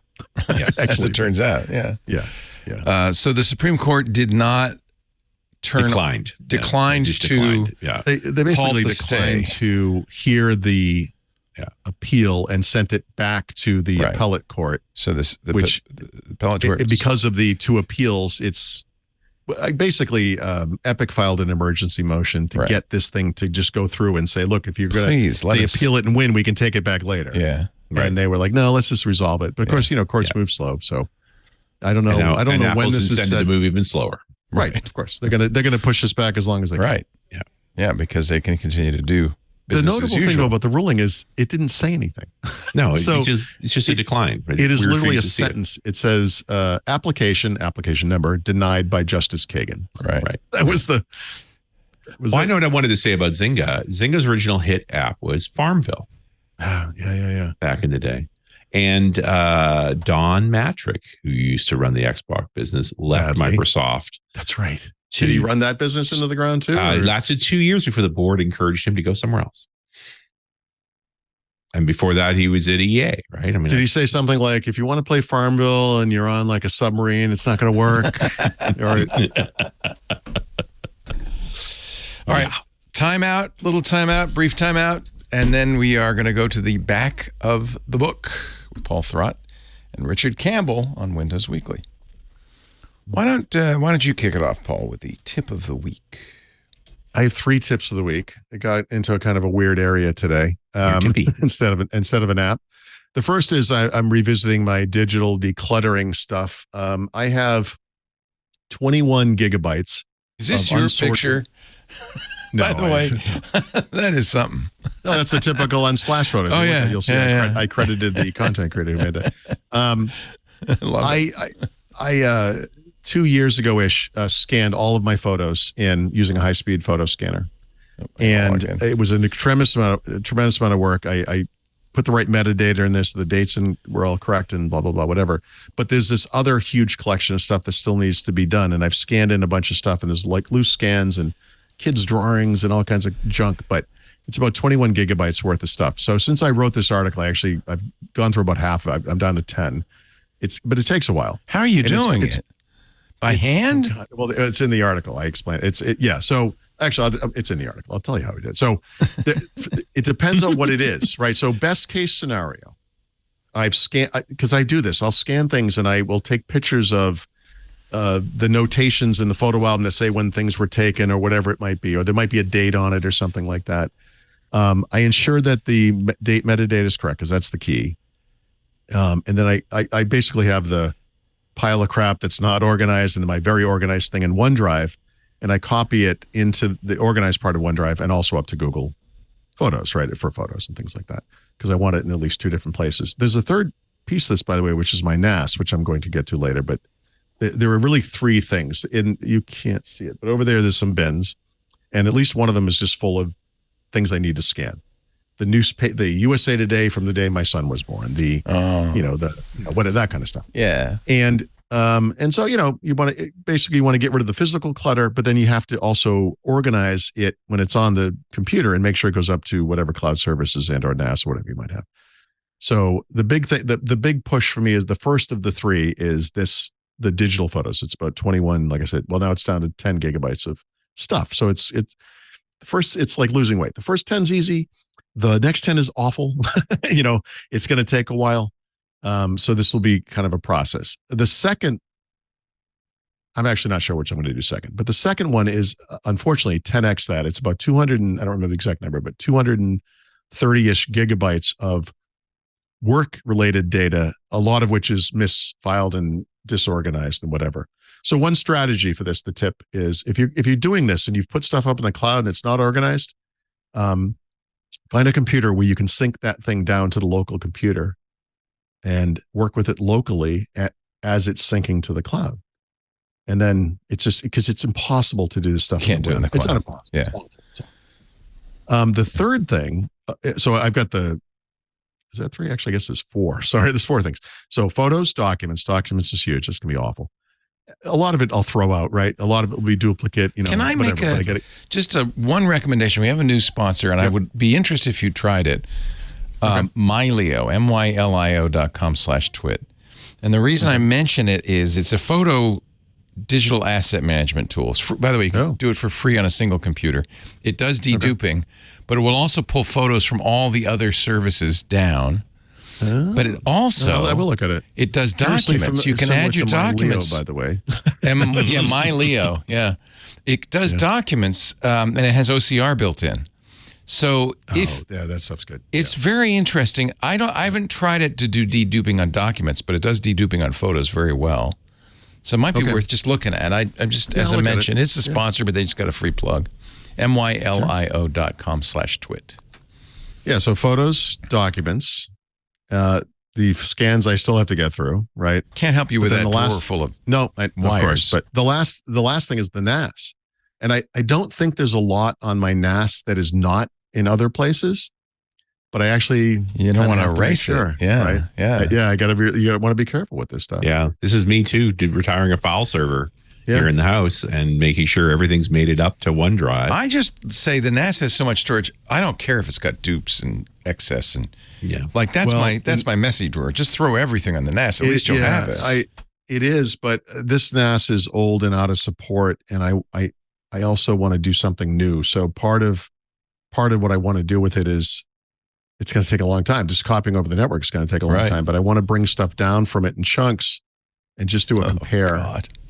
No, I know, but what a nightmare. Yeah, and I can see a little 10 gig Synology in your future. Yeah, and by the way, most NASs you can connect hardwired, even to another NAS and just copy it over. I mean, but I want to clean it up first because I am going. You really do want to clean it up. All right. Propagating mess is what we do. Well, okay. As long as you can search it, I feel like boxes. Yeah, I don't care if there's excess. I'm trying not to do that, so I'm trying. I will say, look, for this kind of work, you'll be inspired from time to time to do it. You will be uninspired to do it 90% of the time. So the last time I did this kind of work was probably 2 years ago-ish. I don't remember. But, this came out of us moving and decluttering and downsizing. Yeah. And we still have some physical stuff that you can't see. I'm pointing over here like you can see it, but it's over there. And, that we still have to go through. We did a lot of it in the process of moving. And, you get tired of it after a while. And I'm just inspired to do this right now. So I'm going to strike while that iron is hot. I will not finish it.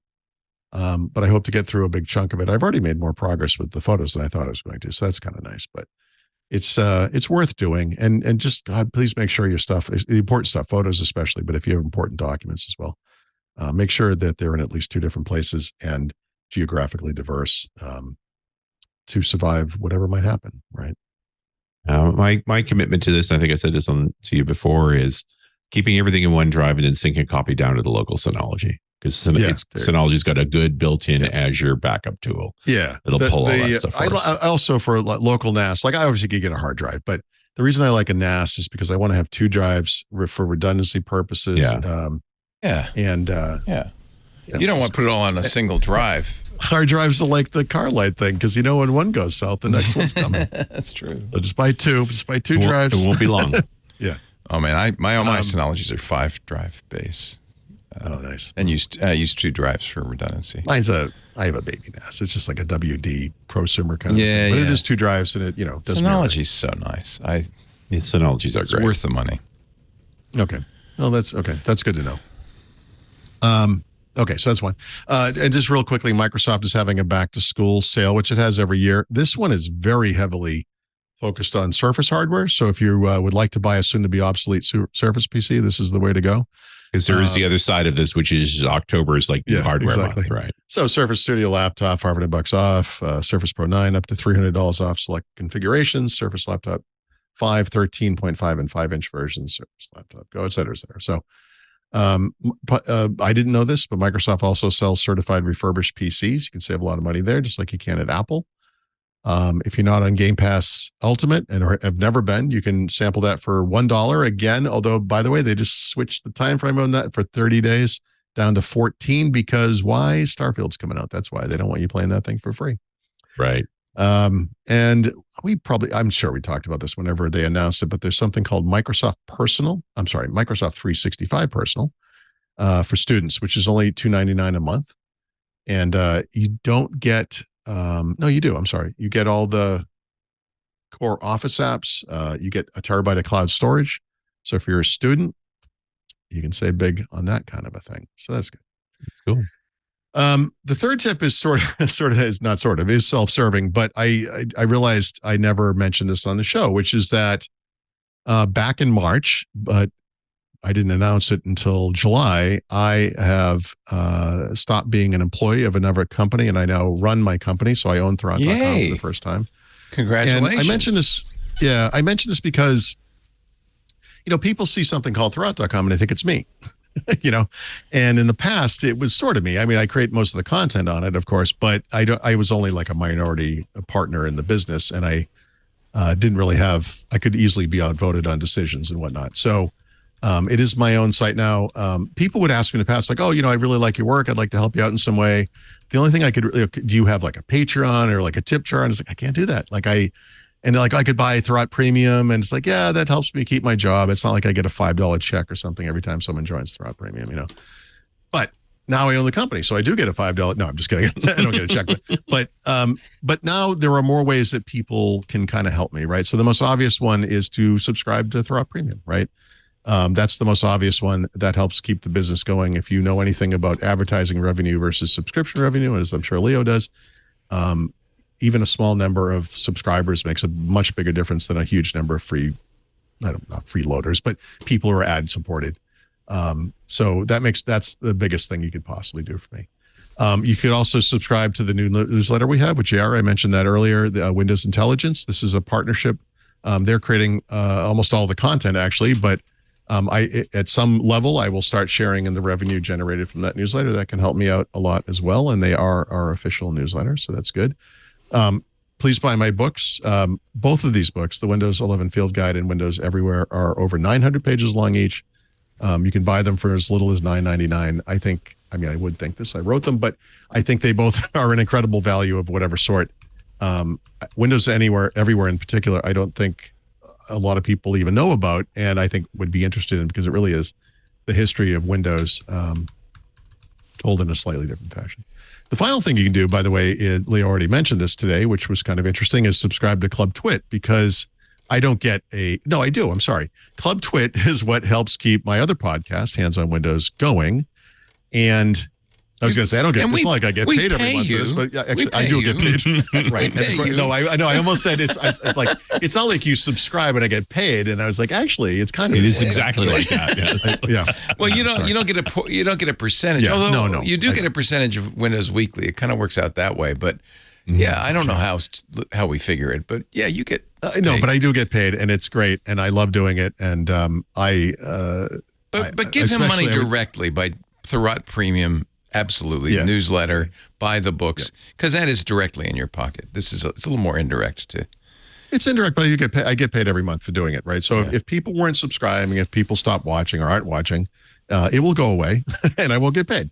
So I think it's a fun little podcast. It's meant to be easily digestible. We've done some fun topics. I've been working through a lot of the topics in the book, obviously, but I've also gone off on these little tangents. And like I said, I'm in the middle of a multi-part series on Clipchamp, which I think is particularly cool. So anyway, those are all the things you can do. So now it's a different story now that I own the company.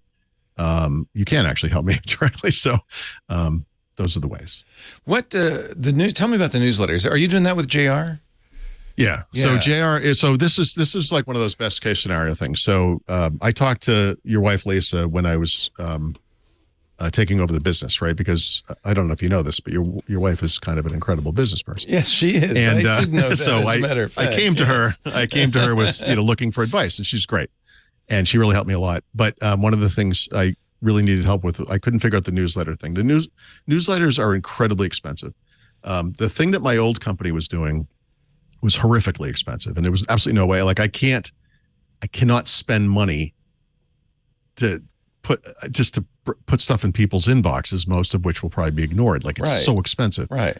So he created his own newsletter some time ago and called Android Intelligence, and he discovered that there's like a business model here that can actually work. And so he has one primary newsletter a week, and then he does 2 other newsletters which you can optionally subscribe to. So it's kind of like a Monday, Wednesday, Friday thing. And I've always liked his writing. Like I said, I subscribed to it, looked great, and he seemed to think he could make a go of this, and maybe in the future turn this into like a business where they're doing other newsletters as well. And so that newsletter is called Windows Intelligence. The content is mostly created by, or almost solely created by, Chris Hoffman. Chris Hoffman. Chris Hoffman. There's a name from my past. It says Chris Hoffman on the. It is Chris Hoffman. Oh yeah, it's Chris. Yes. Hoffman. I'm sorry. I used to. You don't understand. I knew someone named Chris Hoffman in the '90s, and his name always screws me up. Sorry. This is the other Chris Hoffman, but he's the editor. No, I've had 2 Chris Hoffmans in my life. Sorry. As I said that, the other Chris Hoffman is the guy who screwed me over at the bachelor party, and I still hate him. Anyway, but never forgive him. Yeah. Chris Hoffman it's a different Chris Hoffman of How to Geek fame, right? So he's another guy. So like JR, I didn't know him personally. I never met him anywhere or anything like that, but I actually followed his stuff and always agree with him and always really liked him. And I would see things, I have actually talked to him once or twice over the years, but I would, this type of thing where you retweet stuff, and I make fun of headlines and news stories all day long on Twitter. And he was one of those guys where I'm like, there's nothing to make fun of here. He's great, So when I found out that JR got him to do this, I thought this is perfect. This is like a best case scenario. So it's a great newsletter. It's different. It's very different from what I did. And frankly, the newsletter we put out at great expense was terrible. Yeah, that's too bad. It was just a daily recap of what was on the site. Have your own thing, I think. Yep. I'm so really this is just a huge improvement. How do I subscribe to the newsletter? Is that on Thurrott.com? Where can I? Yeah, if you scroll all the way to the bottom, there'll be a blue box. There you go. At the very bottom. Sorry. Yeah. I thought it was at the very bottom. It should be there. I don't see it. Why isn't it there, Leo? Let me look. Maybe I have an old version. Let me. I see it. No, I see it. I see it on mine. Maybe you're doing some kind of a. If you load an article. Okay. You will see it somewhere. Okay. If you haven't been to the site in a while, that will actually be a pop-up for it. You know what? I have all of these things I don't know why running. Let me turn off tracking protection. Let me turn off uBlock Origin. Well, I mean, okay. Let me turn off all. There it is. I see it now. Yeah. So it was being blocked by probably. There you go. Thought it was a pop-up. Yeah. Or something like you can also go to JR's web. I think it's probably androidintelligence.com/windows or something like that. It's androidintel.net/windows would be the direct link.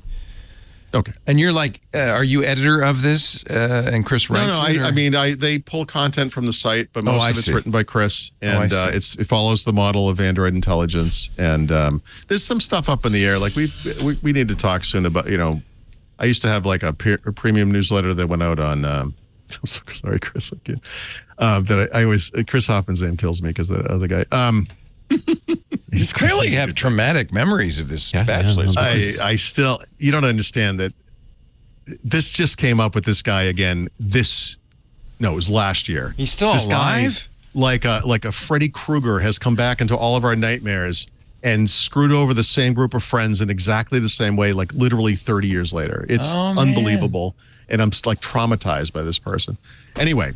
Can I add this androidintel.net/windows link to your lower third? That way people can find it quickly. How about that? I mean, I would. Oh, sure. If you want it. Yeah. Okay. Sure. Well, just a plug. I mean, it's up to you. Yep. Sorry. I didn't mean to turn this into a 30-minute advertisement from me. But we want to support you. And I'm thrilled that you're on you're doing your own thing.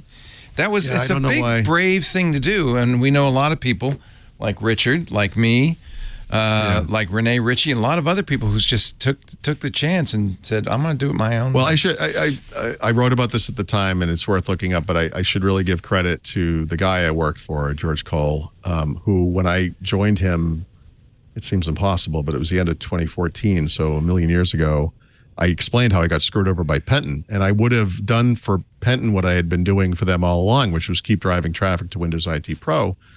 And if they just let me keep the super site for Windows, and they were like, no, you have to pay us $1 million for that. That's not happening. And so I had to start over from scratch. And I just said, look, I can't go through that again. And he says, and George he's just so honest and excellent. He just said, look, we will, no matter what happens, we will make you whole. And also the whole notion of using up my name, which I did not want to use for this site. It's really hard to find a domain name. And I'm like, I can't just give you my name. And he says, no, you're going to own the name. You can have it. Oh, when good. This is everything's said and done. You can leave, and you'll always have it. Good. And so that was always the thing. So he did everything he said he was going to do, and people just don't do that, and it was nice. Good. So an anti-Hoffman.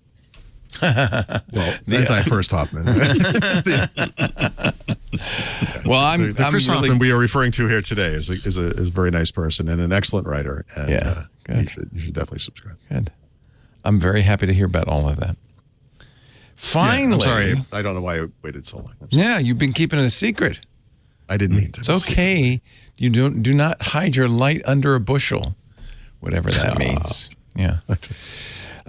Speaking of bushels, you finally published the Mark Russinovich interview, Richard Campbell. Yeah. Recorded back in May at Build. It's been wow. I held on to it a little too long, I suspect. Not that it's not completely it's not dated. Fresh. No. Not at all. Yeah. It's all the more relevant. We've been waiting with bated breath for this thing. Yeah, we certainly dug into LLMs. I had a great chat with them about Project IDX, which was the underwater data center experiments they did. Named after the whaling port of Natick, Mass, I presume. Indeed. I was going to say, which is completely landlocked, by the way. Oh, is it? Oh, never mind. Yeah. Never mind. Yeah. But, it's Mark Russinovich. He's amazing. It was such a fun conversation. Yeah. And just hero of mine. His real job, I mean, the title of CTO of Azure is one thing, but his real job is running this innovation center, like all of the experiments they're doing to figure out what the future of Azure needs to look like, respond to the causes, all of that sort of stuff. That's what we really dug into. And so Natick ended up falling under that. So I just mentioned it because I'd done a couple of shows on it. And, there were so many things that made sense about the underwater data center, except for that part where it's like, hey, you can't actually secure it. Right. It's underwater. So, and in the land, and then, the reality for Microsoft these days is they live with dealing with state actors and the kinds that have submarines that can go after your data center. So much for that. But we did talk about building GPT-3 because he did a set of blog posts back in the day, and just, it was as he described it, the 5th largest supercomputer in the world at the time, running inside of Azure in order to build GPT-3. They've held, and then he was quite quick. It's like, I can't talk about GPT-4, which, it's not hard to do the numbers and go, oh, you mean the biggest supercomputer in the world? Yeah. Okay. Nice. So great conversation. I thought it'd be great to publish in the summertime. A little easy listening from, one of the smartest people you'll ever meet in your life. Awesome. And I'm sure it's too short, even at 38 minutes. But I can't wait. I can't wait. Easy to listen to. He's so well spoken. He's very well Super spoken. smart. Yeah. And enjoyable. He's super smart and well spoken. It's very it's a unique set of skills. Yeah. Yeah. I guess that means all that's left is some brown liquor. And I got a story this week, and it's because of the Club Twit Discord. One of our listeners, Tom, pinged me on Discord and said, hey, would you mind explaining the difference between proof and ABV? Oh. Now, today, we don't think much about that because it's basically, proof goes to 200, ABV goes to 100. It's just one half of the other, right? That's not how it started. Oh. And so I actually had to, I assembled the whole story together because I thought I knew, which is often the thing. I generally know some stuff about this already, but then I really dug into it. And you'll be happy to know that, like most things related to alcohol, this starts with taxes. So back in the day, when England wanted to start taxing alcohol, they decided that that above a certain level of alcohol, that there would be an additional tax on it. This is essentially a liquor tax as opposed to beer and wine. And so in the 1500s, the strategy was you would take a sample of the product that was made and you'd soak gunpowder with it. And then you'd attempt to light it. And if the gunpowder burned, then it was proof that it was a high alcohol, that it had been distilled and so was able to burn the gunpowder. Where if you did, there was something that was a low alcohol like wine, it wouldn't burn. So that's why we had proof. That's almost disappointing. It's not that exciting. You mean proof means proof? Yes. And so they only ever talked about 100 proof. If it burns, it's 100 proof. That's it. The problem is this is a very sketchy scale, but look, it's the 1500s. What'd you expect? You think gunpowder is consistent in 1500? They had no temperature controls. They had no soaking level controls. So there's really not a lot of control. And the idea that 100 today we think 100 proof is 50% alcohol, which also wasn't accurate. And we know perfectly well you can take a 40% alcohol brandy and flame it on a crepe Suzette all day long, right?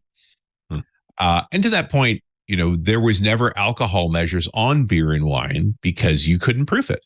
So there was really no way to know. Now, that's not how we do things anymore. In fact, that's not even how they really did things shortly after that, because you enter the hydrometer, right? And the silly part, of course, about this, you think about this is what they were doing proof in 1500. Hydrometer has been around since Archimedes, right?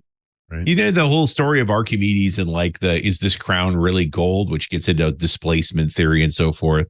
Well, that's a hydrometer. A hydrometer is essentially a gradiated displacement meter. And so, although it wasn't called a hydrometer back then, it was actually Robert Boyle, the scientist, as in Boyle's laws, that named it a hydrometer. And there are different kinds of hydrometers. The usual type of hydrometer, the one you'll encounter first is what they call a triple scale hydrometer or a brewer's hydrometer, because you're measuring the density of a liquid. And there's a bunch of reasons you might want to do that. And it's usually to say what's in this liquid. It is never simple, but some of the, they use hydrometers to measure the concentration of cream in milk. They use hydrometers to measure, and they use measures of sugar. And so a brewer's hydrometer is actually used before you make beer, once you've made the wash. So you now have sugar concentrate in water. You have other stuff as well. And you're measuring the specific gravity of that water to see if it's got enough sugar in it to actually be worthwhile expending your yeast on it to try and make beer. Although they call it a triple scale because there's actually 3 different scales on it. There is specific gravity, and there is ABV, or estimated alcohol. This is the projected amount of alcohol you would get because you haven't done it yet. And then there's a scale called the Brix scale, which are degrees Brix, which is a measure of the amount of sugar relative to the water that's in it. The point being that when you have sugar dissolved in water, the water is actually denser. And so this glass tube with a weight in it to make it float upright and a certain amount of air in it will float at different heights based on the density of the water. The variation's very small, but it's enough that you can consistently say, hey, you want to get to a 10% concentration of potential alcohol before you make your beer. Or you haven't had a good enough wash. You haven't been successful extracting sugars from your barley. Now, this is different from measuring after you've made alcohol, which is typically done with a kind of hydrometer called an alcohol meter, because alcohol is less dense than water, right? And different alcohols actually run at different densities, which is why we can make layered cocktails. I was going to say, we can make a dark and tan. Exactly. And so if you want to measure the alcohol content, you need a different scale because the alcohol is less dense. And so you can tell what the level of spirit is inside of this. And it's interesting to think about how hard this was to figure out before you had a scale yet. Really, you needed to make nearly pure alcohol in the first place and figure out what its density was compared to water. And then you could go through the gradations from 0 to 100%. So by the 1500s, they're doing the proof thing. And then by the 1700s, they're finally the glassworks have gotten good enough and less cost enough that the excise department in England now wants to buy hydrometers because they're more accurate, but they're now matching against the proof scale. And so they finally settle on that 100 proof is 12/13 the gravity of water. which is not, it's a nice number, but 12/13. But what that actually comes out to is 57.06% alcohol by volume, ABV. That's 100 proof when actually measured off. And so in 1816, they actually passed a law called the Sykes Hydrometer Act of 1816, named for Bartholomew Sykes, who was he was the excise guy who was making these things. And that was the standardized measurement for alcohol content. So now they had a scale from 1816 going forward. In 1848, the U.S. says, 100 proof being 57% is stupid. Let's make it 50%. Yeah. And the French say, nah, 100 proof is 100% alcohol. Done. It's all one scale. And so by 1980, everybody got together and said, let's just use ABV. Everything above proof is dumb. That's fair. And that's the progression. And that brings us to today's alcohol, which is a Port Askeig. And I'm going to put it on the screen because I don't know how the hell to spell that. There we go. So Askeig. Port Askeig is a location. It's actually a ferry terminal. Oh. And it is it's the gateway to Islay. There you go. It's on the Isle of Islay. Islay, is that how you pronounce it? In the northeastern side, right across from Jura. It's a little village. It has almost nothing. The body of water between the two is called the Sound of Islay or Cow Islay. And in fact, Cow Islay, the distillery, is about a half a kilometer north of Port Askeig. I'm going to bet you've been there, Richard Campbell. I have not. Oh. Okay. Well, good. There's somewhere left for you to go. There's almost nothing there, including there's no distillery. It's the Caribou there. of Scotland. Yeah.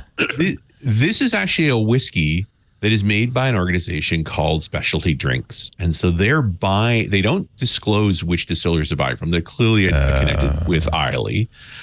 This is a single malt edition that they call 100 proof.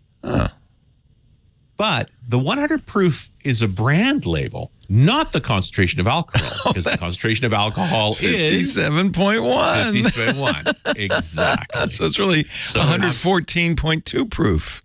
A call back to the original measure of 100 proof, which in the 1700s was determined to be 57.1%. Oh, isn't that interesting? It's about a $75 bottle of whiskey. It is a strongly peated Islay. It's probably from Kyle Ela.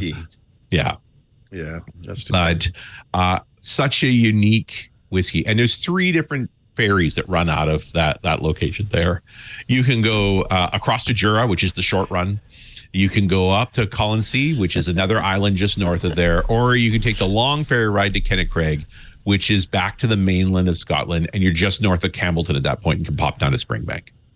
The good news is if you're there now, it's the dead of summer and it's a full 16 degrees Celsius. I'm reasonably sure those locations are all in Middle Earth and not on the planet. It does look that way. Yeah, it's 16 degrees and raining. Almost by certainty, without a doubt. But it's a wet heat. Yeah, exactly. But it's a wet cold. Wet cold. Yeah.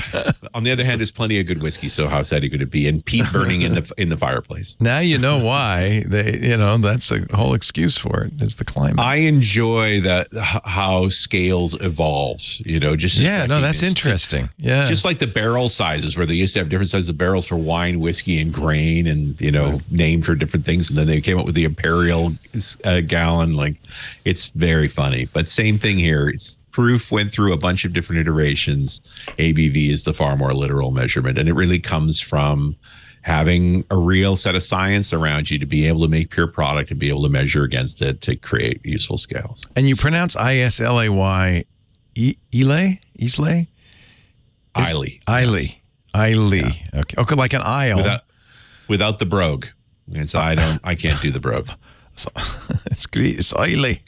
Oily. Yeah, that's it. Just think oily, and then you're close. Yeah. And you're there. Oily.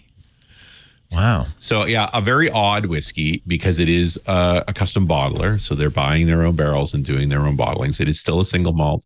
It does not have an age declaration on it, which she generally tells you it's not that old. because they would use it if it was. Right. But that's a sturdy alcohol. It's 57%. That sort of stuff will poke your eye out. I would not recommend drinking this while recording a show. Not that anybody would do that. Nobody does that. Here's the good news. If you want the less alcohol version, get the 110 proof, which is only 55%. 55%. Because numbers are hard.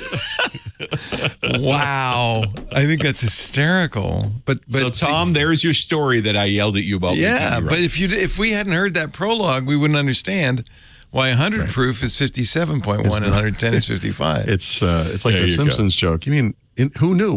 Flammable means inflammable? Yeah. Or inflammable means flammable? Oh man, what a great story. Thank you. That's funny. Richard Campbell. And thanks to Club Twit, that's Tom that asked me to do that. And as it came together, I'm like, well, this is funny. I'm going to do it. It's a good story. It's great. Yeah. We, I think, are ready to wrap this up. Richard Campbell is at runasradio.com. That's where both Run As Radio and .NET Rocks live, and that's where the Mark Russinovich interview will be. Paul Thurrott is at thurrott.com, now fully owned and operated by the Thurrott Family Trust. THURROTT.com. His books, leanpub.com, including Windows Everywhere. And let's add the newsletter, also available at thurrott.com. And I notice if you subscribe, you get a free copy of the Field Guide to Windows 11. So that's a pretty good deal. Paul and Richard join us every Wednesday, about 11 a.m. Pacific, 2 p.m. Eastern, 1800 UTC. I mentioned that because you can watch us do it live if you got a hankering. You got to have the latest, freshest version. We stream live all day, all night at twit.tv/live. Watching live, chat live in our IRC. That's open to all. You can just use a browser. Point it to irc.twit.tv. Of course, if you're in the club, you also have access to we like to think of it as the champagne room of podcasts. And that is our Club Twit Discord. After the fact, on-demand versions of the show are at twit.tv/ww. When you get there, you'll also see a link to the YouTube channel. It's dedicated to Windows Weekly. There's audio and video on that page. And you can subscribe to the audio or the video in your favorite podcast player, which is probably the best way to do it, because that way you get it and you don't have to think about it, and you'll have it the minute it's ready. Don't forget, next week we're going to open the Discord, so get your questions ready.